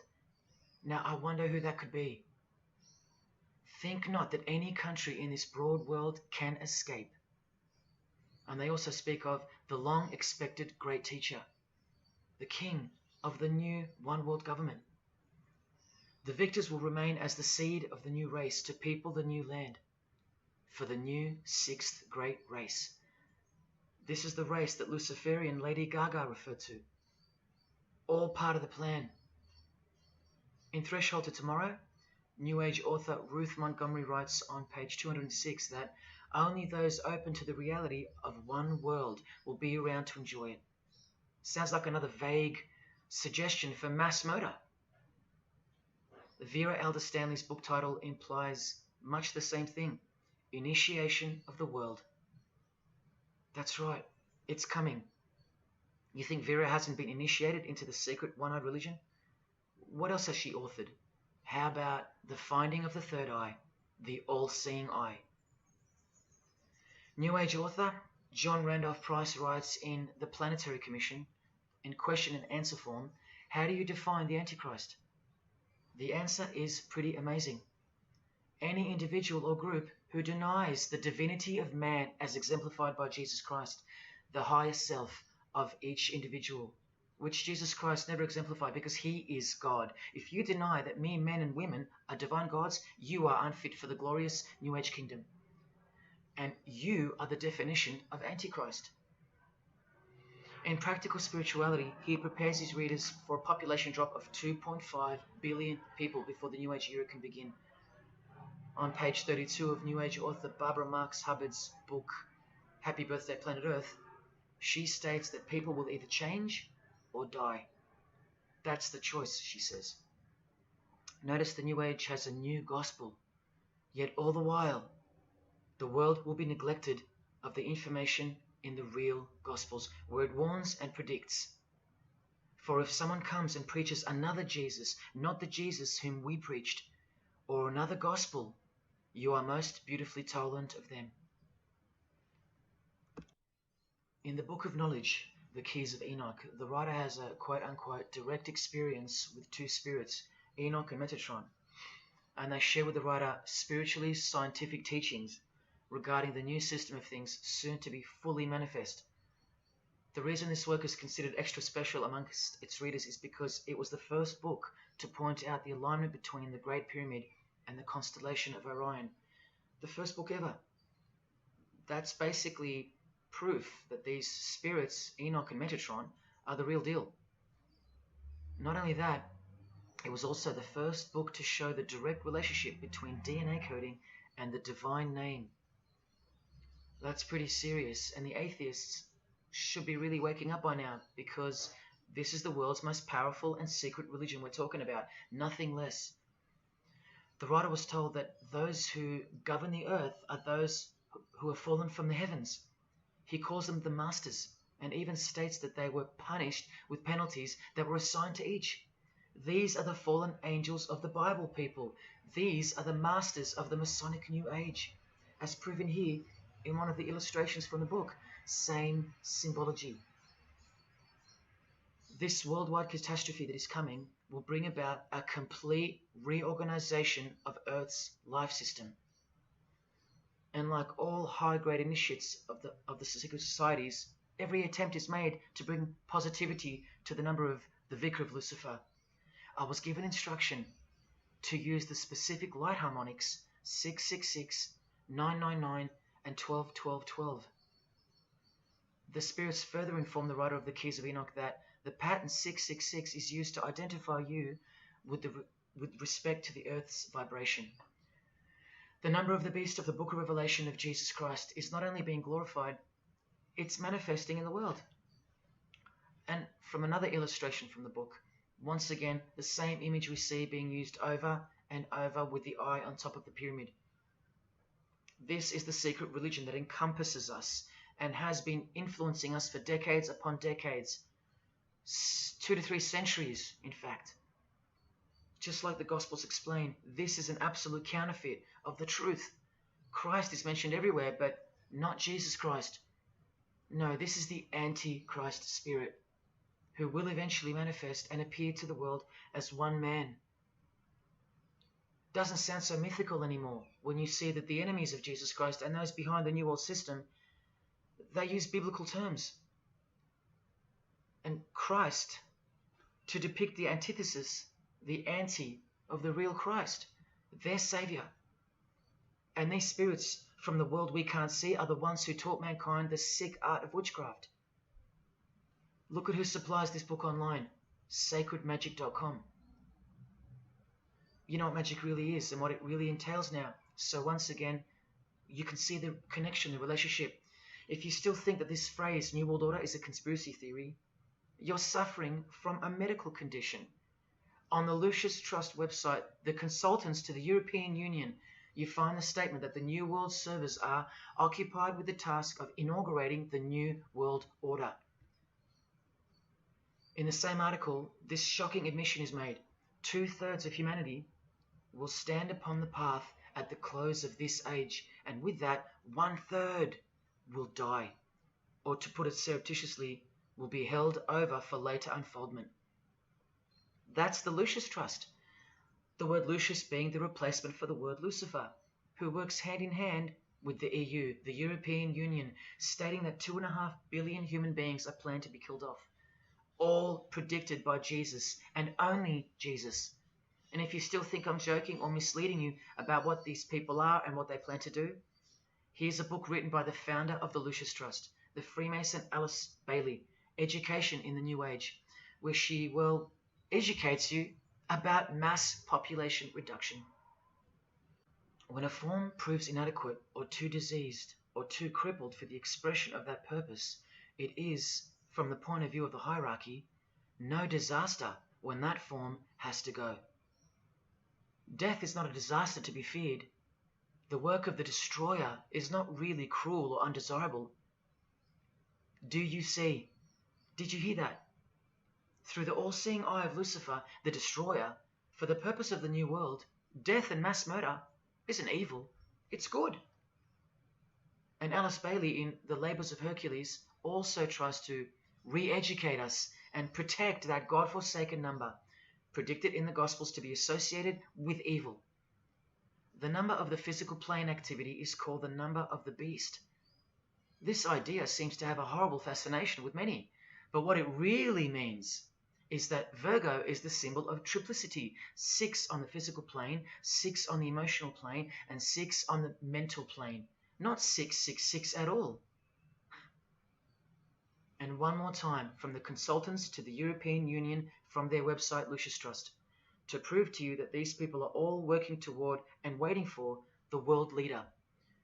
The coming of the Avatar and the advent of the coming one are the keynotes of the prevalent expectancy.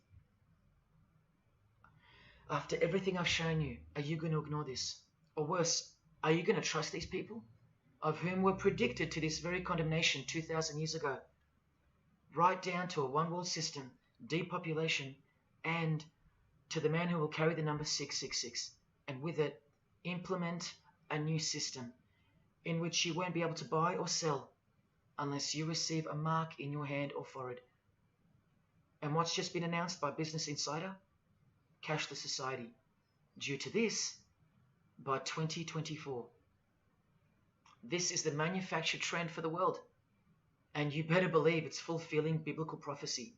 You know that book that's been ripped out of schools and hysterically discredited? Why do you think there's a single eye displayed on all the covers of George Orwell's dystopian novel 1984? It's because the one-eye religion is the one in permanent control, where democracy and Christianity have been utterly extinguished, and the remaining population live in a whole new level of permanent communism. It is well known that George Orwell himself had ties with the Fabian Society, which is a secret society complete with degrees of initiation. Tucked away neatly somewhere under the wing of Freemasonry, the Fabian Society's logo used to be this: a wolf in sheep's clothing, which is exactly what Freemasonry is. And it was a metaphor for gradually advancing socialism. And socialism is communism for slow learners. This level of denial on our part has been brought on by mass propaganda, because everything has been weaponized to work against you and God's truth. Education, entertainment, and economics. You're a slave to each one. And Freemasonry is the slave master. Listen to the Grand Pontiff of Universal Freemasonry tell you about it in Morals and Dogma. The blind force of the people is a force that must be economized and also managed as the blind force of steam. You are just blind energy to them, made to be enslaved. This force must have a brain. Who do you think the brain is? Freemasonry is the brain, obviously. And he's saying that we're just the body parts that move to its will. Look, these are some pictures I took of the local obelisk in my town. An erect phallus hidden in plain sight. See how the cube at the bottom is rough? In Freemasonry, it's called the rough ashlar stone. Well, watch this from Morals and Dogma. The rough ashlar is the people, rude and unorganized. Once again, you can see what this secret society secretly thinks of you. Now see how the stone built on top is smooth? That's called the perfect ashlar. The perfect ashlar is the state, the rulers.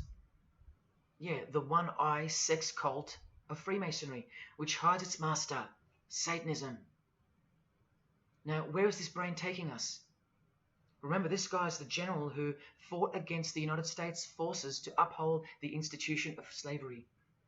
And the Grand Pontiff of Universal Freemasonry, who calls you the vulgar herd and the ignorant multitude, and admits that, yes, unbelievably so, Lucifer is the light bearer. This is the highest authority in Freemasonry, the secret religion of all our leaders and idols. Believe it. Now listen to this. The papacy and rival monarchies, all that will become the heritage of the temple, meaning the temple of Freemasonry. The world will soon come to us for its sovereigns and pontiffs. We shall constitute the equilibrium of the universe and be rulers over the masters of the world. They're gonna own it all. And it's true, the papacy and the monarchy have fallen into their hands. All Freemasons now. This is a 150-year-old book, so you can see how far ahead they plan, while we stay ignorant. How do you suppose that they won't achieve the New World Order? The New World Order of death. Of combined and systematic movement and effort, the great revolution prepared for by the ages will begin to march. The future is all planned for by them, And the revolution prepared for by the ages is coming.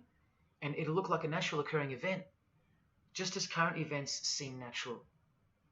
Lastly, from his other book, Legenda, and reading from the ancient and accepted Scottish rite of Freemasonry, Albert writes, "And thus the warfare against the powers of evil, meaning Christianity, that crushed the order of the Temple in the 1300s, goes steadily on, and freedom marches ever onward toward the conquest of the world."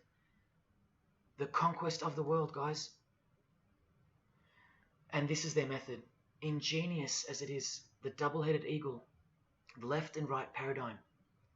Whether you are pro-abortion or life, prefer Macca's or KFC, Ford or Holden, vote Liberal or Labour, shop at Coles or Woolies, go for the Parramatta Eels or the Canterbury Bulldogs, always the two most opposing forces, the result always feeds the one belly. The two heads always serve the same Masonic beast. Do you get it? That's number one. Number two is the horribly magnificent motto of their double-headed eagle, Ordo ab Chaos. That means order out of chaos. It's the ultimate way to achieve your sinister goals while looking like a hero. With one hand, they create beautiful and noble things. With the other hand, the hidden hand, they destroy and pervert.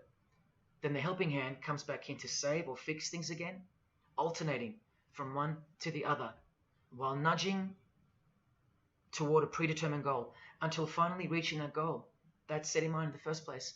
All the while, you never knew that the same hand that's saving you is the same hand that was destroying you in the first place. Order out of chaos. Their order out of their chaos. Another way to look at it is this. Z creates or exploits a problem, then attributes blame to others. Y reacts by asking Z for protection and help to solve the problem.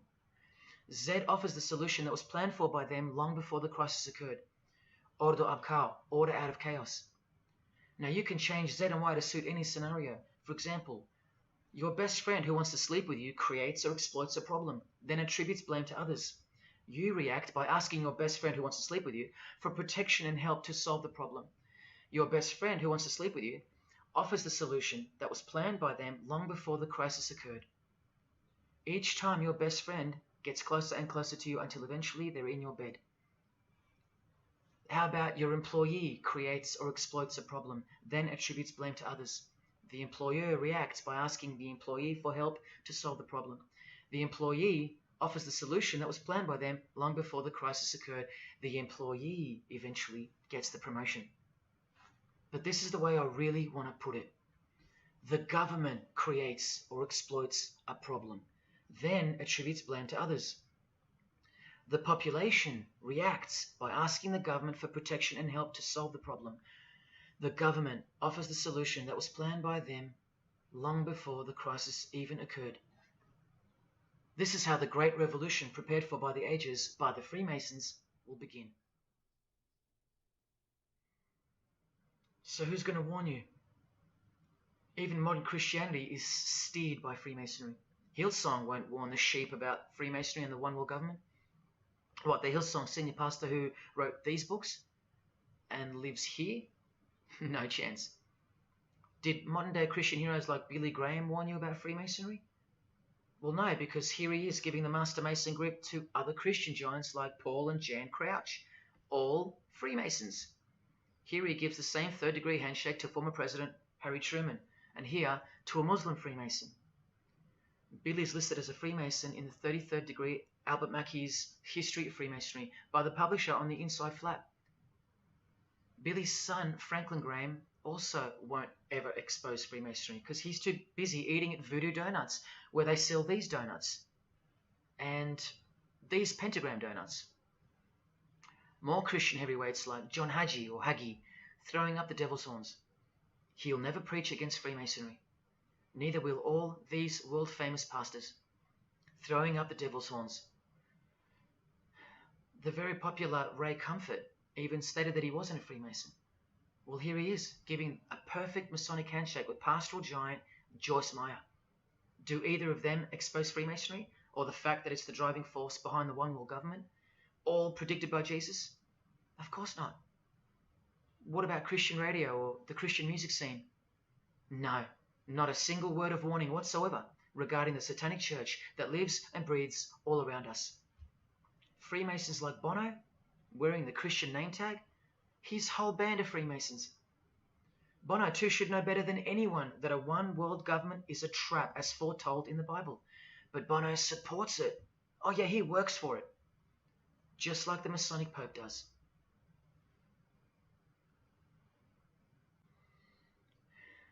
Even if by some freak chance they didn't know any better. No disciple of Jesus can bend their knee to another man in the Masonic Lodge, calling him master and swear to keep secrets. Look what they call each other from the Encyclopedia of Freemasonry. Master Mason, Grand Master, Most Eminent Grand Master, and the most appalling title of all, Most Worshipful Master. Most worshipful. Do you see how extra diluted the Christian Freemason has to be when Jesus said, "Do not be called master, because one is your master"? And what about all those oaths? Don't worry, Jesus covered that too. What I tell you is this: do not put yourself under oath at all, but let your yes mean yes and your no mean no. How's that for an idea? But the Freemasons' yes means no, because they all swear to lie and conceal from the first degree initiation all the way through. What is whispered in your ear, proclaim it from the rooftops. That's Jesus. You see the contrast? How precise he was and still is. You think Bono and the Pope don't know about the Masonic calendar and how it's not the same calendar as ours? From the Encyclopedia of Freemasonry, the real date of the world is found by adding 4000 to the Vulgar era. This whole Christian era is vulgar. So the year in the Masonic world is actually 6021. And this abbreviation is in French, the Vulgar era, beginning since the year of the Lord, since the year of Jesus Christ. That's how they feel about the current age, which is coming to a mind-blowing end by design. Now, do you think Freemasons aren't capable of mass murder? Well, Joseph Stalin murdered approximately 20 million people, and he was a Freemason, displaying the sign of the master of the second veil of Freemasonry. Vladimir Lenin was the leader of the Bolshevik Party, and he paved the way for the mass murder of 60 million people, mostly Christians, and he was a proud Freemason. And ladies and gentlemen, this is Adolf Hitler, a Freemason, clearly giving the grip of a Master Mason. And here he sits next to his military leader, Hermann Göring, who is also displaying his allegiance to Freemasonry with a hidden hand. He even displays the Masonic triangle, just like fellow Masonic brother Jay-Z. The mind of Hitler surrounds you now. It just hasn't pounced yet. The mind of Hitler isn't isolated to some portion of the world anymore. It now encompasses you. Hitler is everywhere. Far more clever than you can imagine. Evolved and sleeping in your bed. It's easy to say that's impossible. Once upon a time, 70 million Germans adored him. Once upon a time, Hitler was named Man of the Year by Time magazine. You've been fooled by the satanic machine. Please don't try to get inside to the mind of Freemasonry. It's like trying to understand Satan himself. You can't, and you don't want to. Freemasons will make friends with their most hated enemies. They will cross-dress their morals to move closer to their goal. They'll make the English language void of any meaning by turning everything inside out and upside down to camouflage its objectives. They will simultaneously create charities along with the greatest machines to ever destroy the hearts of men, like pornography. They will sell their souls to gain the world. They are a dichotomy, a paradox, a lie that loves to speak the truth and a truth that loves to lie. They are a snake eating their own tail, consuming what they produce.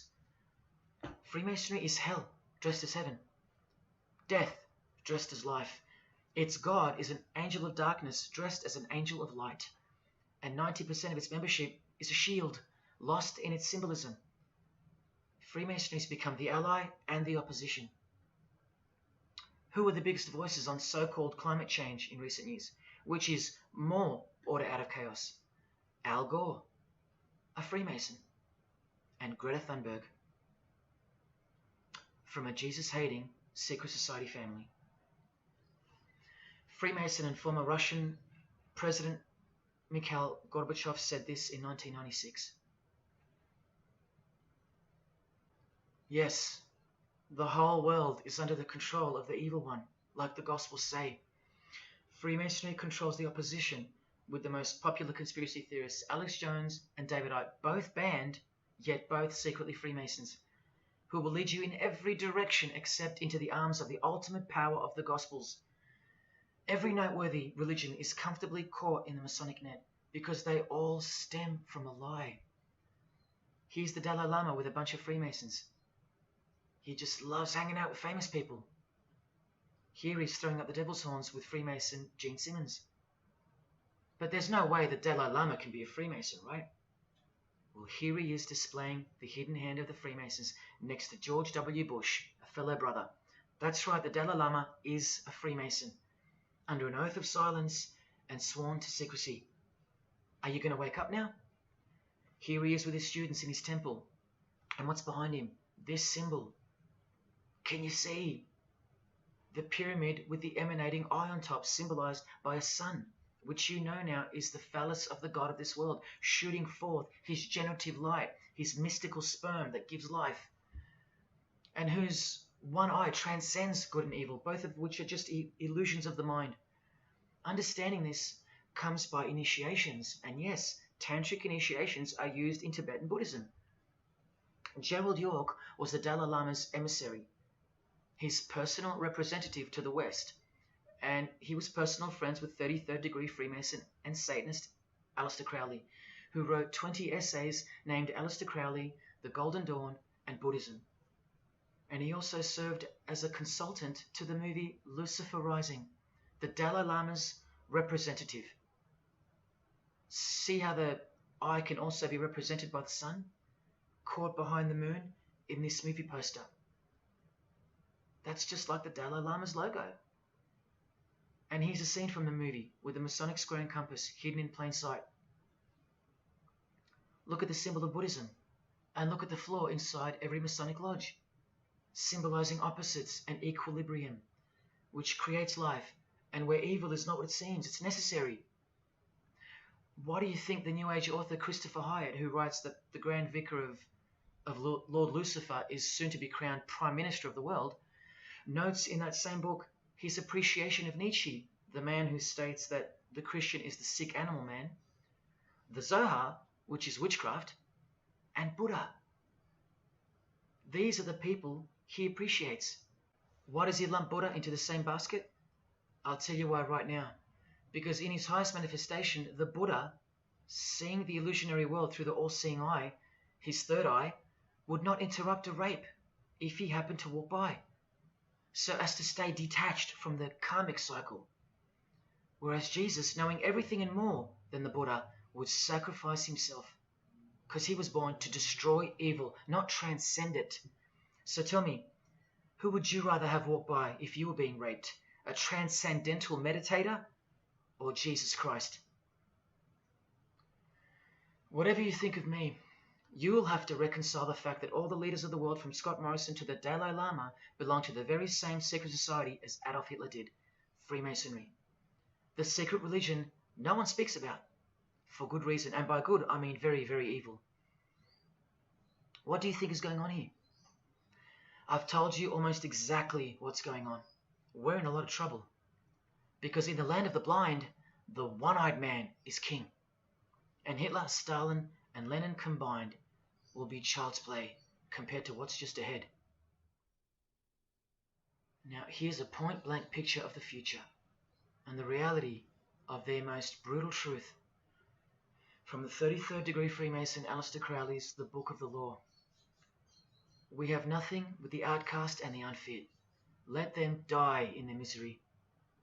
Compassion is the vice of kings. Stamp down the wretched and the weak. This is the law of the strong. Do you see? Can you see the future yet? Now please pay attention from his other book, Magic in Theory and Practice. This is what all the degrees of initiation are for. And this is what it takes for them to create the New World Order. he speaks of the initiation in the true order of the Rosy Cross. Rosy Cross being another name for the order of the Rosicrucians. Remember the guys that built this? Now this is a 33rd degree Freemason speaking. It is extremely desirable that he should have attained an absolute degree of moral emancipation. That is purity of spirit and perfect understanding. I've shown you this over and over. Because the world is full of evil, they mimic the morals of nature, because they are the true morals of the true God of this world. That's purity to them. That's true honesty and perfect understanding. Evil is good. That's the moral emancipation he's speaking of. Now watch this and brace yourself, because this is the future. There is a magical operation of maximum importance, the initiation of a new eon. When it becomes necessary to utter a word, the whole planet must be bathed in blood. This bloody sacrifice is the critical point of the world ceremony of the proclamation of Horus, the crowned and conquering child, as Lord of the Eon. I've shown you that secret societies participate in the science of blood rituals. Well, this is what it climaxes into, a massive blood ritual in the name of the new Eon, the new age, which revolves around a divine plan not of this world, as confessed by all of them.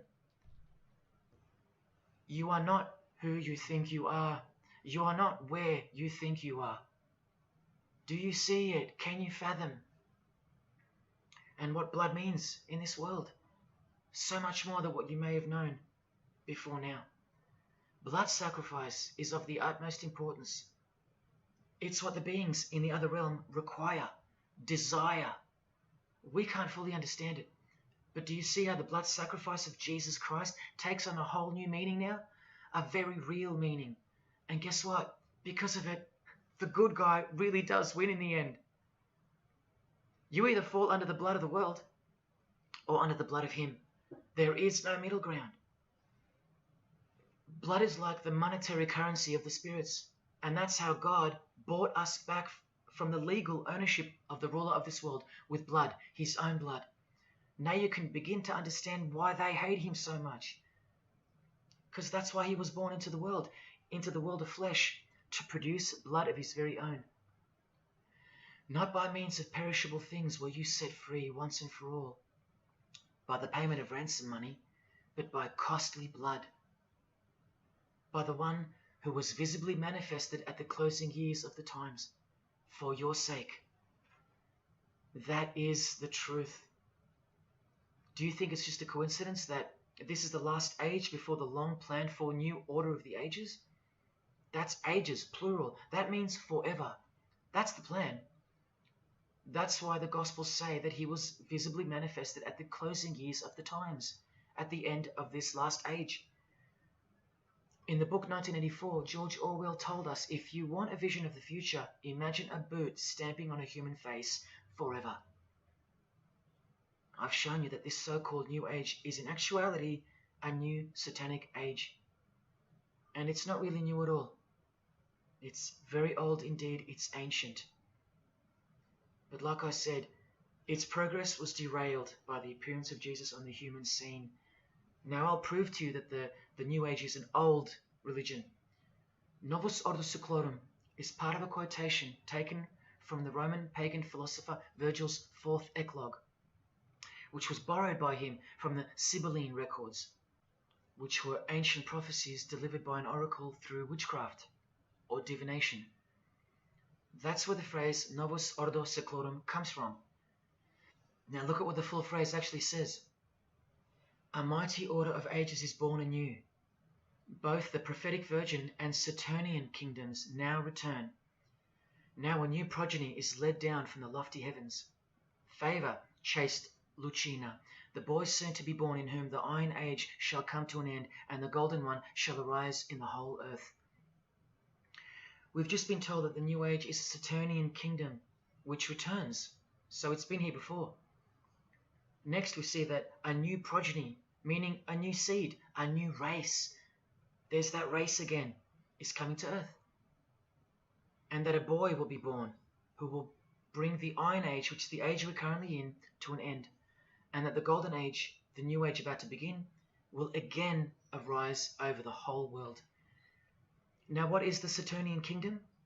Well, for starters, this is a band called Saturnian Mist. And here on their front cover, we have a reference to magic. Then we see by the singer's shirt, they're Satanists. Then with his other shirt, we see the connection once again between the inverted pentagram of Satanism and the one eye of Freemasonry, the secret religion of the who's who of planet Earth. Freemason and Satanist Marilyn Manson has a song called Saturnalia, and on a satanic website on ritual offerings for demonic bindings, we find that Satan is Saturnian in nature. Here on the front page, we see the inverted pentagram under the head of the Baphomet, and right next to it, a version of the square and compass of the Freemasons, of which a lodge is located near a suburb near you, no matter where on earth you live. The Satanic Church hidden in plain sight. Now let's go straight to the source so you can see for yourself the nature of the New Age Saturnian kingdom found in the full quote of the Freemasons' New World Order seal. From this book, which is a factual study of the single most influential occult organization in modern Germany, the Fraternitas Saturni, or the Brotherhood of Saturn. We learn of the path of the Saturnian initiate, which is outlined in detail with the meaning of all 33 grades, 33 degrees of Freemasonry. This is the very same thing, the same objectives. All secret societies work for the same goal because they all have the same spirit. The only difference between Freemasonry and this Saturnian fraternity is that your local Masonic lodges are veiled and camouflaged filtering systems for future Satanists, from which all influential figures of society are chosen, where the real religion begins at the 33rd degree. Whereas with orders like the Saturnian Brotherhood, there is no filtering system. As such, you're a student of Satanism from the first degree. That's why Satanism's takeover would have been impossible without international Freemasonry. The Saturnian teachings include sexual mysticism, sex magic, and Nietzschean Thelemism. Nietzsche, remember the guy who says that Christians and the mindset to help the weak makes up the sick animal man, the guy who wrote this book and doesn't believe in good and evil. And Thelemism, from 33rd degree Freemason, who says that in this book that to initiate the New Age, the whole world must be bathed in blood in a bloody sacrifice before man can accept the law of Thelema. Nietzschean Thelemism. That's what the New Age Saturnian kingdom, from which the Freemasons took this phrase from, actually looks like. This factual study on the Saturnian Brotherhood is filled with references to Lucifer, Satan, magic, sex magic, blood, sacrifice, the number 666 as mentioned by Jesus Christ himself, and of course, Freemasonry. The secret society that all of our politicians and entertainers belong to. And what's the demonic sigil for Saturn? The Masonic square and compass. Are you going to snap out of it now? When you see a beautiful sunrise and smell the fresh air, or hear a great song, or see a great movie, are you going to forget where you really are? When you hear people using Jesus Christ's holy name as a cuss word, are you going to forget where this phenomenon really came from and why it's taking place?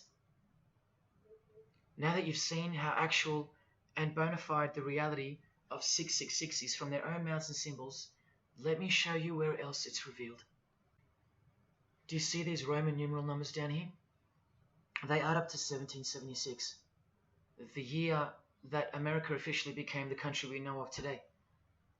And also the year of the birth of another secret society, which was absorbed into Freemasonry after it was banned in 1785.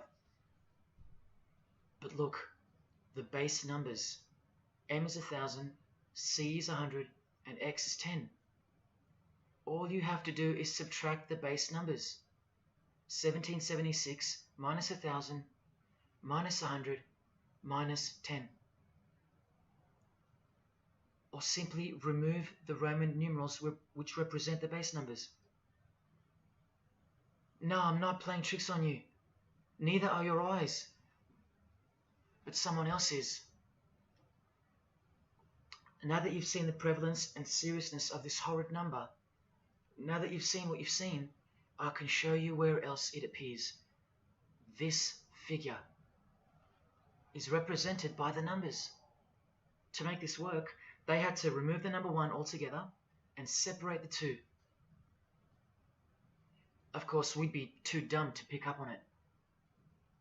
But 789 minus 456 is this, multiplied by this lonesome 2. That's right. This dark and mysterious figure is none other than the long-anticipated Antichrist, the ruler of the Saturnian kingdom, which is on its way. And Australia has been steeped up to its neck in secret societies since the early 1900s. World Economic Forum logo, with this slash through the O's, is of course representative of the number of the ruler of the New Age, 666.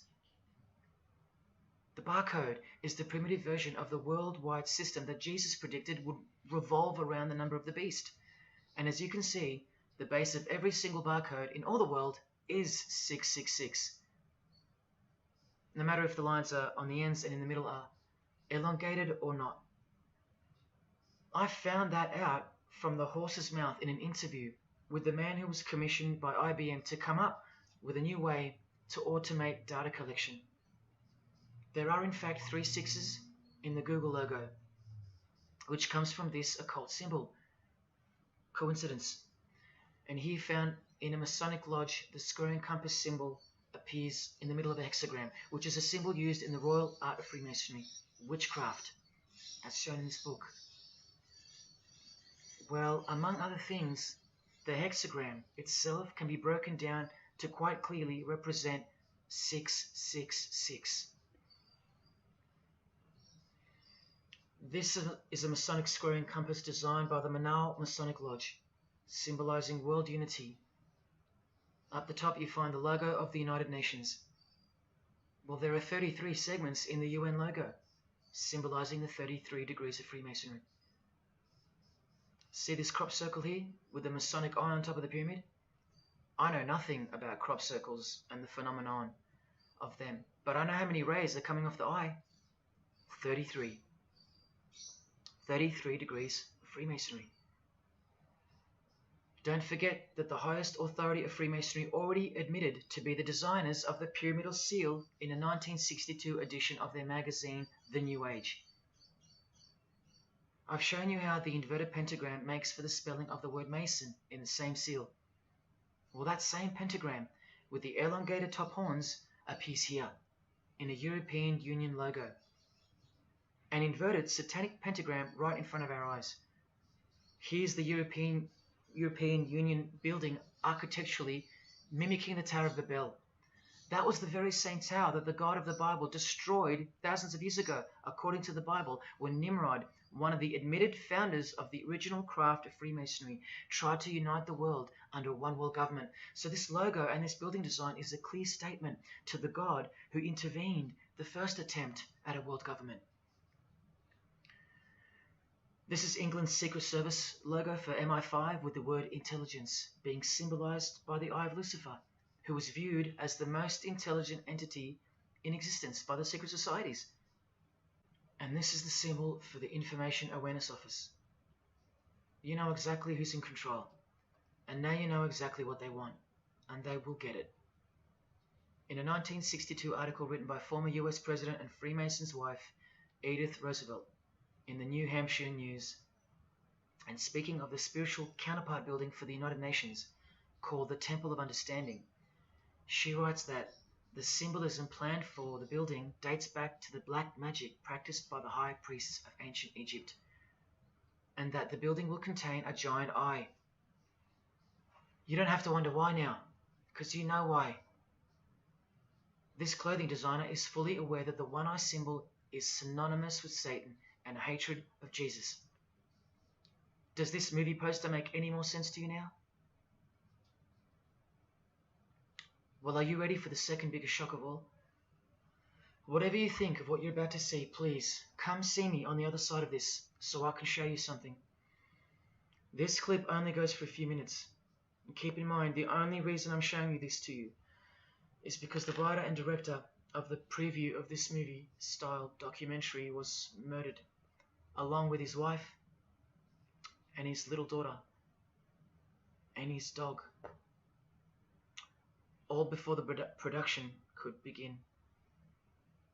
The murder was made to look like a murder-suicide, the news of which never made national broadcasts, just the local news. Case closed, nothing to see here. You have to ask yourself why, after so many movies with a dystopian, World War, totalitarian type theme, why was this movie so dangerous and strictly unacceptable for public viewing, that a whole family would be murdered? Well, this movie was going to tell us about America's secret destiny. And one other thing which you'll see on the other side of this clip, an amazing thing. As titled by Manly P. Hall over 100 years ago, what's the secret destiny of America? Well, it's this.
About how things were when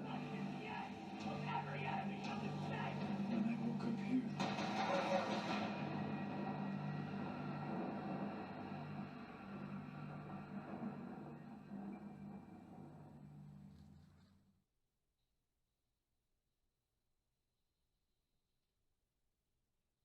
What was David's hidden message inside the Grey State? And could it be the reason for his death? Perhaps the scariest part of Grey State's conceptual trailer is this character here, who appears to be operating a guillotine. David Crowley was very intentional in this frame of the movie. He added something that I believe he wanted the people to know about. Who is the identity of this executioner? If you look closely, you will see that this terrifying character is wearing something around his waist. It appears to look like an apron. The executioner wears a Freemason apron, complete with the all-seeing eye, the compass, and the two pillars. I do believe David Crowley is trying to tell us something. He is telling us that the organization behind the French and American revolutions, the organization behind the Italian Revolution of 1830, the organization that outlined a plan to overtake the Vatican in a document called the Alta Vendita, the organization behind the Trail of Tears and the deaths of thousands of Native Americans under Freemason Grandmaster Andrew Jackson, the organization behind the Ku Klux Klan in the United States post-Civil War and its rebirth in 1915, the organization behind Hiroshima and Nagasaki during 33rd degree Freemason Harry Truman's presidency. These are men with a radical revolutionary agenda throughout the entire world because they worship and follow a radical revolutionary deity, the first to have led a revolt against the Most High Lord.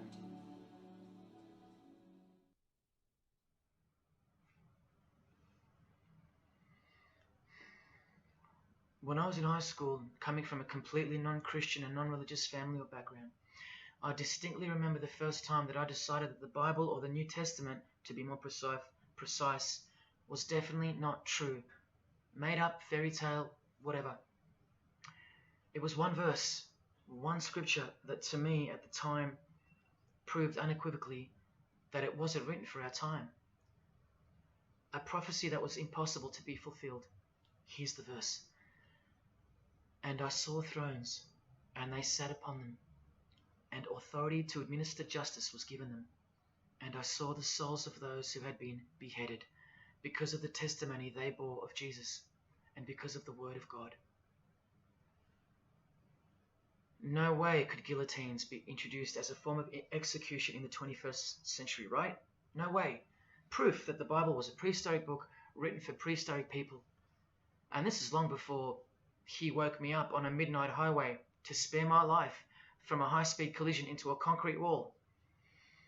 Ladies and gentlemen, in 2021, like the smartphone or the smartwatch, this is called the Smart Guillotine. Built by Chanel. You know, the perfume and clothing and accessories brand for the rich. What on earth does a perfume company have to do with chopping people's heads off?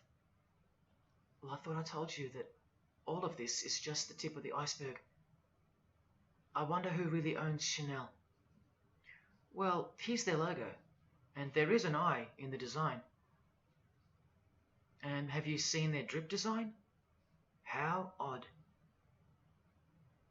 Welcome to the real world. You ready?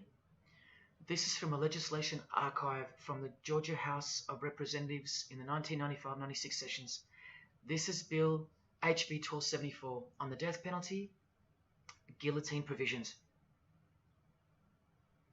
How far along are we into enacting these bills worldwide? I don't know. Maybe they've been enacted already. But I just wanted to show you that in 1995 the ball was already rolling. Another ball that's rolling are the 7 universal Noahide laws. They sound great from the outside, designed so to conceal some terrifying details on the inside. Firstly, they were signed into US law in 1991 by George H.W. Bush on March 26. Here's the bill and resolution. It was named Education Day. As you can see in the details of Resolution HJ 104, they are the 7 Noahide laws, resolved by the Senate and House of Representatives of the United States of America in 1996. Every single president since H.W. Bush has annually re-signed this resolution. Many world leaders have called for the acknowledgement and observance of the 7 Noahide laws, including the President of the European Union in July 2014 and the Australian Governor-General Michael Jeffrey in 2008. And this will be international law. So what's the problem? Well, just for starters, the law against idol worship will include, quite specifically, the worship of Jesus Christ as the Son of God, which the Noahide laws will classify as blasphemy, and the punishment for transgressing the 7 Noahide laws and for blaspheming the ineffable name of God by calling Jesus God is decapitation. I'll let you take that in for a second. This will be governed by a world court with no possibility of appeals. Something like this, an international Sanhedrin. Who do you think is truly behind these laws? Well, I can show you that right now. Here is the bill being signed into law by H.W. Bush, and here is their signature hidden in plain sight, the hidden hand of Freemasonry, displayed by this sinister and gloating-looking individual. And you know what Freemasonry is a cover for now. Who do you think designed the guillotine in the first place? This guy, Joseph Guillotine, a Freemason. Still don't believe in the prophecies of Jesus Christ? You're still in denial?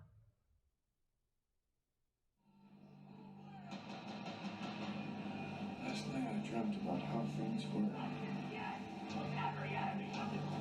When I woke up here.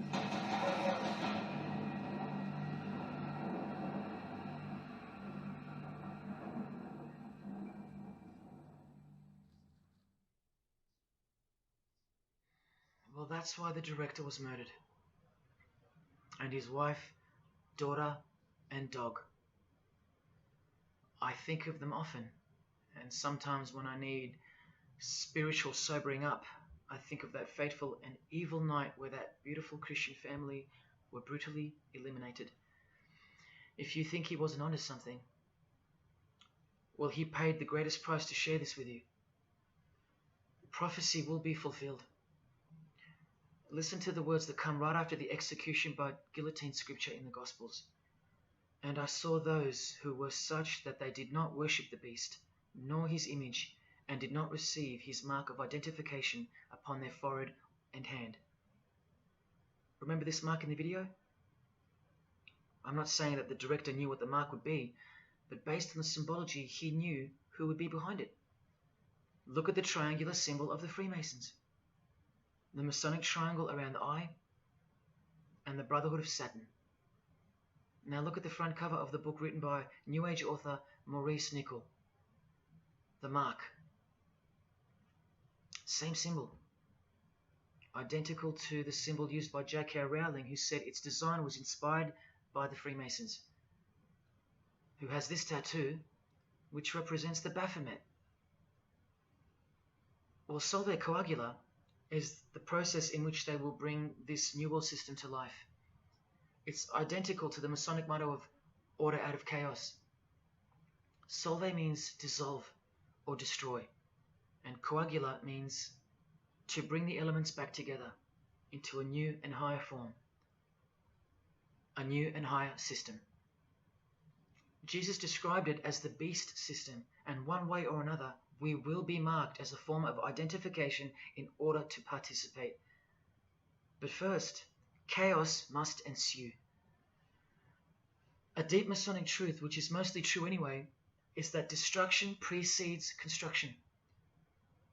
It's like having to destroy a tree in order to create a table. The same principle applies to creating the New Age.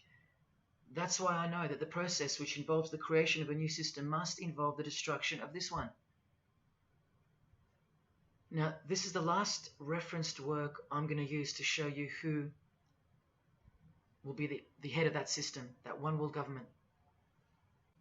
A book by David Spangler, considered as one of the founding fathers of the modern New Age. He also has an intimate relationship with the United Nations, as shown in 1975 document which was uploaded to the UN archives in 2006. Please pause to confirm that, where you can find his name listed under the Board of Directors for the Planetary Citizens Group.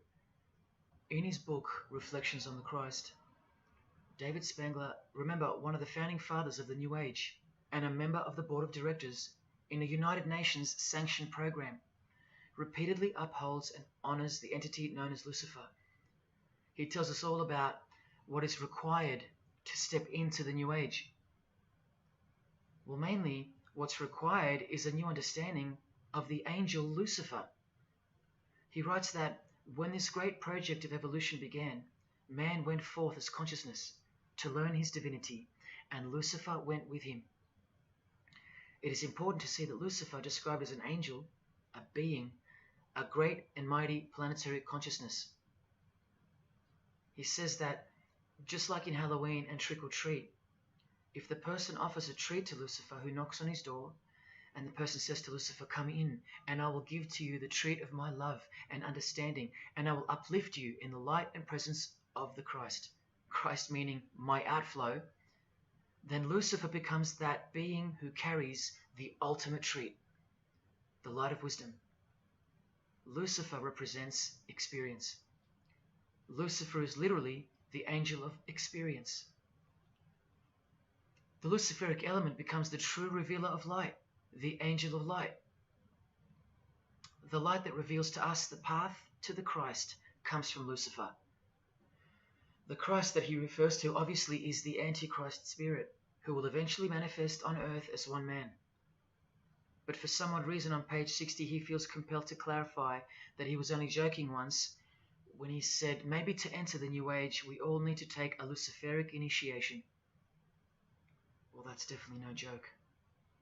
That's right, Lucifer is the savior of the secret societies. The solar system was the manifestation of the consciousness of a very great being known as the Solar Logos. And if we go back to the secret society of the Brotherhood of Saturn, we read that mankind will be able to take a measure of egocentric power from the Solar Logos. In this way, Lucifer is the savior of humankind.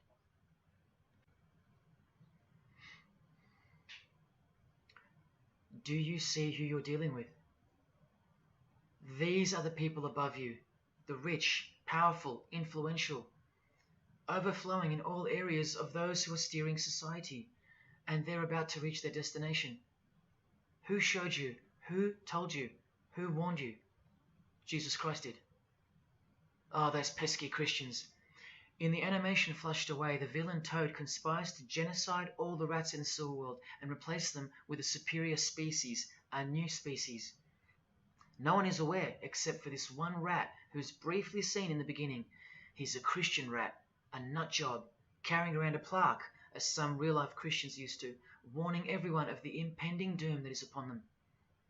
What's the twist that's hidden in plain sight for no one to see? Well, the villain Toad, planning the New Age, wears the ring of a Freemason. This ring. And he wears it exactly on the finger that a Master Mason should. It is worn on the third finger of the right hand. There is one who predicted it all, and they know that. That's why he's been so thoroughly discredited, or so it seems. Yes, the nutjob Christian was right all along. Remember one last thing before I close. From Masonic New Age author Christopher Hyatt, who spoke of the well-planned for and long-awaited invocation of the Prime Minister of the world, when he wrote in his book, "A massive truth that I wish with all my being that you would grasp. Both satanic cults and Christian fundamentalists are closer to seeing the truth than most normal people. The world has always been at war, a spiritual war from the beginning. And if you don't know it, then you're losing the battle. The Gospel tells us so accurately that the enemy we wrestle against is not made of flesh and blood, but it is made of spiritual forces of evil in heavenly realms. That's where the real war is being waged, in the spirit. And now that we know what secret societies are and what they've tapped into, we can rest assured that that statement from the Gospels is true. That's why the common denominator between all of the secret societies is the anti-Christian sentiment. You need to ask yourself why. Why the negative obsession with Christianity? It's not as if Christians run the game. Freemasons have banned Bibles from schools. They teach evolution as a fact. Pornography is thriving. There are no Christian protesters left. Homosexuality is rampant and protected, and Christianity is buckled. Which church preaches against Freemasonry? Which church is telling you about Satan and his hidden church, which has permeated every vein of society? So why do they hate Jesus if they're at the top of their game? Because Jesus Christ is real, that's why. And he left us prophecy that they can't escape. See, the more they win, the more they fall into the hands of the prophecies of Jesus and his Gospels. What a blessing for you, those who would grasp this as truth. What good news for you, and what a terrifying conundrum for them. If you've come this far and you still don't care or still unwilling to trust, then you deserve what's coming as a law of nature. because you've been warned of all of it. The one world government clearly on its way. Cashless society, inevitable. The mark that each person will receive, without which you won't be able to buy or sell or participate in this world. And the manifestation of the name, the number of the name of the one who will implement this system. 666. All of it is coming to pass. Inescapable we are from him. Everything and everyone will fall back into his hands, where he will finally separate the goats from the sheep.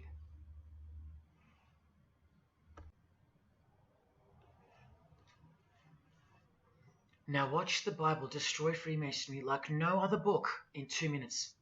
Regarding their lodges and obelisks, their heart is faithless. Now they must bear their guilt. The Lord will break down their altars and destroy their sacred obelisks. And speaking of the bloodline that gave birth to Jesus, God says, "You shall not set up for yourselves a sacred pillar, which the Lord God hates." See what you're up against, Freemasonry? While Freemasonry meets and speaks in darkness and secret, Jesus said, "I have spoken openly for all the world to hear, and in secret I've said nothing." Freemasons are known as builders. Well, the stone which the builders rejected has become the cornerstone.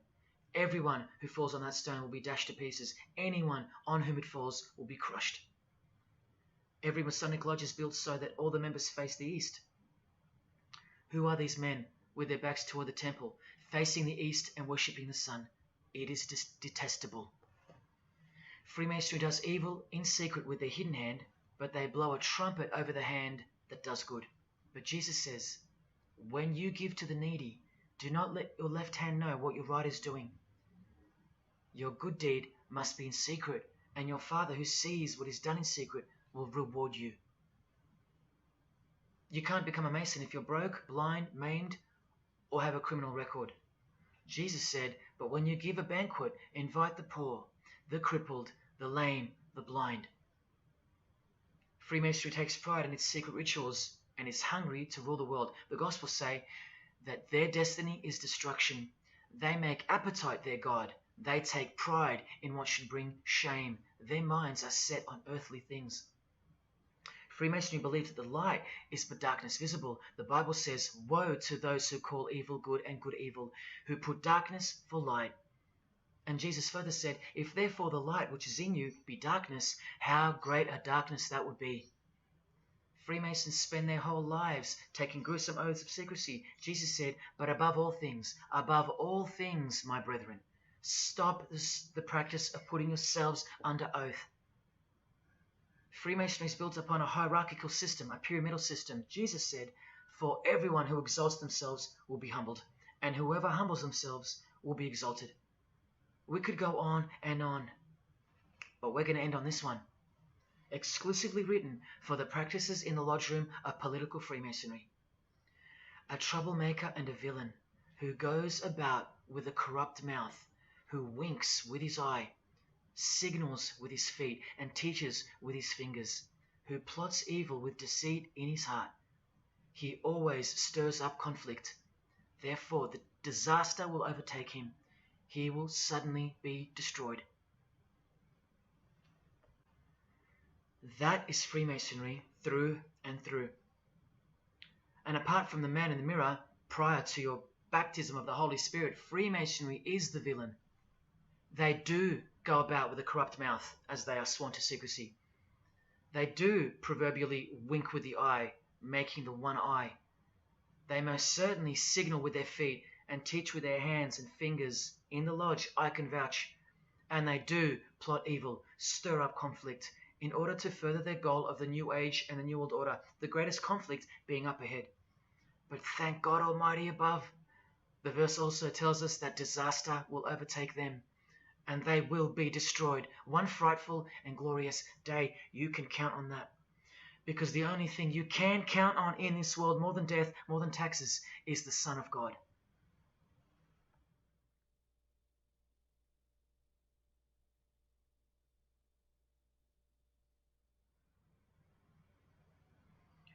This is it. This is the last shock, and by far the biggest. If you ever needed intellectual proof that Jesus Christ is real and living right now, this is it. If Jesus and the Gospels weren't true, then Luciferians wouldn't be running the world. Atheists would, or some other version of modern man. Anyone, but not Satanists, not the passionate enemies of Jesus. If Jesus wasn't real, then so-called Satanists would be scattered here and there over the world in little local covens by silly teenagers rebelling against society and living in their own la-la land with their own little make-believe devils, being make-believe rebels. But no, people who believe that Lucifer is God run the world from top to bottom. They are dedicated to the core. They're highly sophisticated. They make the movies, they star in the movies. They write the songs, they sing and dance. They are worshipped as idols. They set trends, they live large, and they practice witchcraft, complete with sex magic and blood sacrifices. Why? Why do they do that? Why would they bother? Because witchcraft is real and has been since before civilization began, hidden from the vile multitude who have been stupefied by propaganda to the point that they don't believe in anything anymore. And who waged a war on witchcraft on your behalf? God did, the God of the Bible. If Jesus wasn't real, Luciferians wouldn't be building their paradise on earth. Atheists would. If Jesus wasn't real, Luciferians wouldn't be passionately hating him to the point of keeping their existence hidden under penalties of torture and death. Lo and behold, in the 21st century. Yes, if Jesus was a myth, Luciferians wouldn't be working overtime to inadvertently fulfill every prophecy that Jesus gave us. Can anybody read me? What part of Jesus foretold a worldwide cashless system, a worldwide government, and a worldwide religion do you not get? If Jesus wasn't real, why do former Satanists freely admit that only the true Christians are immune to witchcraft? They have no power over the disciples of Jesus. How is that possible? And what about this one that's been going around? If the Gospels were written by the Catholic Church in order to control people, then why didn't they include a pope in the scriptures? There's no pope here. Why didn't they include instructions to obey the priests?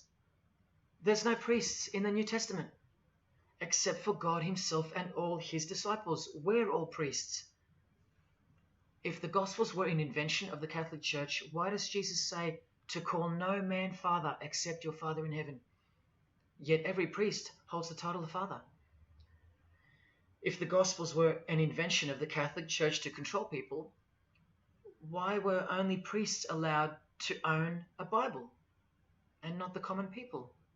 Why did they burn William Tyndale at the stake, a Christian scholar who translated the Bible into English? Are you with me? Please help me understand how you don't believe in Jesus when even your enemies, the high-ranking Freemasons, think that you're stupid for not believing in Satan. There was the first shock, which was the fact that an international secret society exists at all, and that all people in power, prominence, celebrities, they're members of it. That was the first shock. The second shock was the oaths they take and the rituals they perform. Decapitated heads, brains exposed to the sun, drinking wine from human beings' skulls, all done by the people you respect the most. Pretty shocking if you have any brains left in your skull and heart left in your ribcage. The third shock was the reason they took the oaths and performed the rituals. And that reason is that the secret society they all belong to is in fact Satanism. The fourth shock was the details of witchcraft and the details of the new satanic age, the Saturnian kingdom, where billions are planned for death to pave the way for a spiritual and technological utopia. But do you know what the biggest shock of all is? The shock that surpasses all of them combined. It's Jesus. Jesus is the shock. He's the shockwave, the reality and truth of him. Because that changes everything. He changes everything. The greatest news you could never think up, that God left his abode to come here a form of hell, manifest on earth, to be ridiculed and executed to save our sorry asses by taking a bullet for us. Don't worry, his second coming won't be so sacrificial. Better start fearing like you fear a cop and like you fear a judge. Oh, I know you tremble in front of them. But you don't fear God? Oh, how we love the darkness and sin. You, possibly you, loved gossip. You loved sex and porn. You loved sodomy. You couldn't stop lying. You couldn't stop cussing. You loved your idols, singers, actors, sports people, sports teams, putting people who fart, smell, and eventually die on a pedestal. You just couldn't cut yourself off from the ways of the world. Purity? Who wants to be pure? I have to be pure. I have to live holy. Stop sinning? That's so boring. What kind of God is this? To hell with that God. Well, do you like filth in your home? Do you? Do you like filth on your carpet, on your clothes, on your face? Do you invite filthy guests over and give them a share in all your belongings and all your power? Do you give them the keys to your house and car? No, you don't. But the Creator, who has the greatest house of all, he should. We can barely earn $1,000 a week, and we don't give that away to anyone. But now God should share his wealth with you, the unclean, the unrepentant. Is it too much to ask your filthy guests to clean up before they enter? To watch their mouths, to control their willy? Is that too much to ask? Oh, but if God was real, what about all the children that die? What about them? What are you doing about them? Are you still stuck on which phone you're going to upgrade to or what's for dinner? Why don't you leave your abode, your luxuries, and your loved ones and risk it all to go save some children yourself? Oh, but what about all those who've never heard of Jesus? Let me ask you, what's your excuse? I know they have one, but what's yours? You've heard of him. Every morning you wake up and look at the calendar is a testament to his name, because it's 2021 in Australia, it's 2021 in Brazil, it's 2021 in China, it's 2021 in every single country in the world. So let me ask you, 2021 years since what? Like I said, just waking up in the morning and knowing what day it is a testament to him. But if God was real, why wouldn't he just show himself? Show himself to who? To you? You can't even get on your knees and repent. You can't even hate sin and scream out to him. So why would he? How do I get the girl if I don't ask her out? And if I do, maybe she rejects me the first time and the second. How bad do I want her? How hard will I try? Most haven't even knocked on his door. Well, I did. I just kept knocking and knocking, and then I started banging and banging. I refused to leave his porch. I lay there like a hungry puppy. But even when he answered the door, I did the runner, because he was too big for me, and I loved sin a little too much. Yet he still left the light on for me. But here's the craziest part about people who ask me why he doesn't just show himself the way they'd like him to. Their hearts have been so hardened that even if he did appear to them, in 2 weeks they would go back to being their old self, and he knows that. That's why. They might even forget it ever happened. Oh, that was just a crazy day. That was probably all in my head. Oh, how we love to make excuses. But if God was real, what about all the other gods? What other gods? Did Buddha perform a miracle for you? Did he affect a plethora of witnesses? Were his followers stoned to death, sawn in half, eaten alive? Did historians of his era leave any trace of him? Did he prophesy all the kingdoms that would appear on earth, and in what order? Did he foretell of worldwide floods, of enemies that would despise his followers, use his name as a cuss word, and eventually attempt to set up a world kingdom? Did his appearance change the calendar from one end of the world to the other, and predict that his appearance would in fact change the calendar? What did the Prophet Muhammad do for you? Apart from stealing Jesus from billions of people and corrupting the Gospels, did he dedicate his entire life to sinlessness? Did he remain celibate so that his blood could make a difference in the hidden realm by the science of sacrifice, which is practiced in secret every day, in order to shield your very soul? No, he didn't. Instead, he had 11 wives. One of them was 9 years old, and he lived like a king, while the real king lived like a slave, and died like one too, and washed the feet of his disciples, while demons trembled at his name and presence, and still do.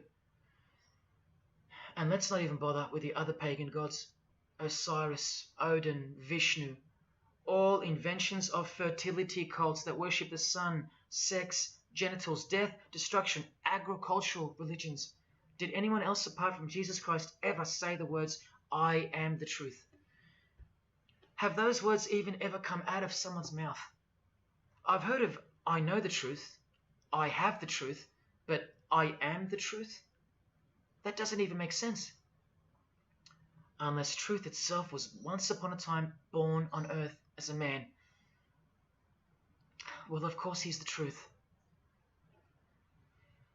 Where are all the heart-wrenching, knee-buckling testimonies about the indescribable power of this Holy Spirit, which comes in to sweep you off your feet and drown you in its tides, changing you forever? Where are all those testimonies? I'll tell you where they are. In the Christian column. That's where. Oh yeah, you'll get them here and there in every genre, but Christian testimonies simply outclips the rest. Where are all the life-changing, electrifying Hindu testimonies? The Muslim testimonies? A Muslim, Buddhist, or a Jew on the street corner, or from the proverbial rooftops, shouting the truth for all to hear, no matter the cost, because they love us that much, because he loves us that much? Where are they? And Freemason testimonies? Have you even heard of one of those? Satanic testimonies? You ever heard of one of those? A Freemason on his knees, sobbing from joy because of the overwhelming knowledge that Lucifer loves him? No Mason or Satanist has ever done or heard of such a thing. But the biggest cult in size is the cult of society. Where do you think the word culture comes from? And the TV, the doctors, the idols, the PhDs, the scientists, they are the priests of the cult of society. You atheists think you don't live in a religious world of your own, filled with daily rituals and daily worship?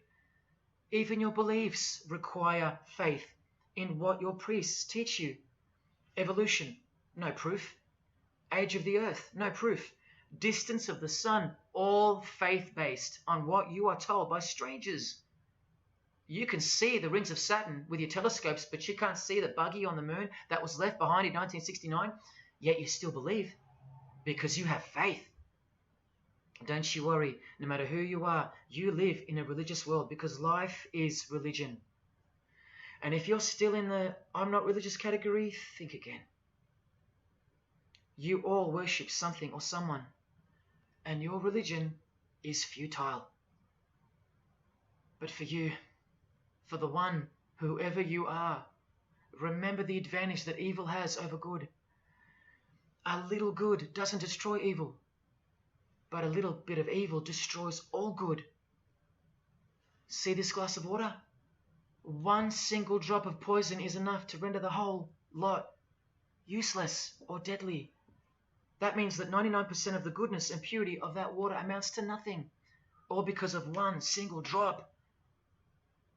The whole glass is evil. And so it is with the human soul. You better believe it. Does anyone go out with a stain on their face or on their shirt? You think the soul can't be stained? Think about it. Just one lie makes you a liar. So you can't go where life is, stained with death? Now, in case someone thinks I'm playing the high and mighty role, I tell you this. I used to be a liar. I used to be a pervert. I used to be a drunkard. I used to smoke all kinds of poison. I used to have angry outbursts, use a filthy mouth, indulge in filthy humor. I used to. Past tense. But no more. He finally summoned me. He called my name for the last time. He took my dog, then my music. He took my band, broke it all, and broke me, flooded me clean.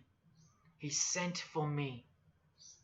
He woke me up from a deep sleep on a high-speed midnight highway with a whisper an actual whisper in my ear, and only meters between me and a concrete wall with my name on it, because he knew I had it in me.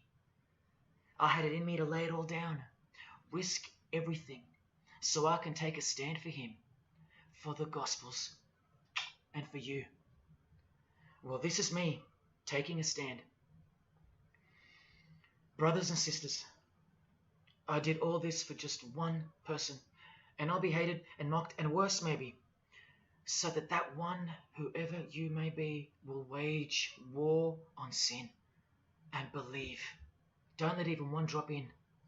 No matter what the distractions this evil world may place in your path, in order to bury itself and its poison in your heart, where it will take root and overpower the 99% goodness in you. Just like only a few find success in this world, even fewer will find the kingdom. It's far more difficult than winning X Factor, or making $1 billion, or reaching a 33rd degree of a secret society. It's as difficult as loving your greatest enemy. And that's just about impossible.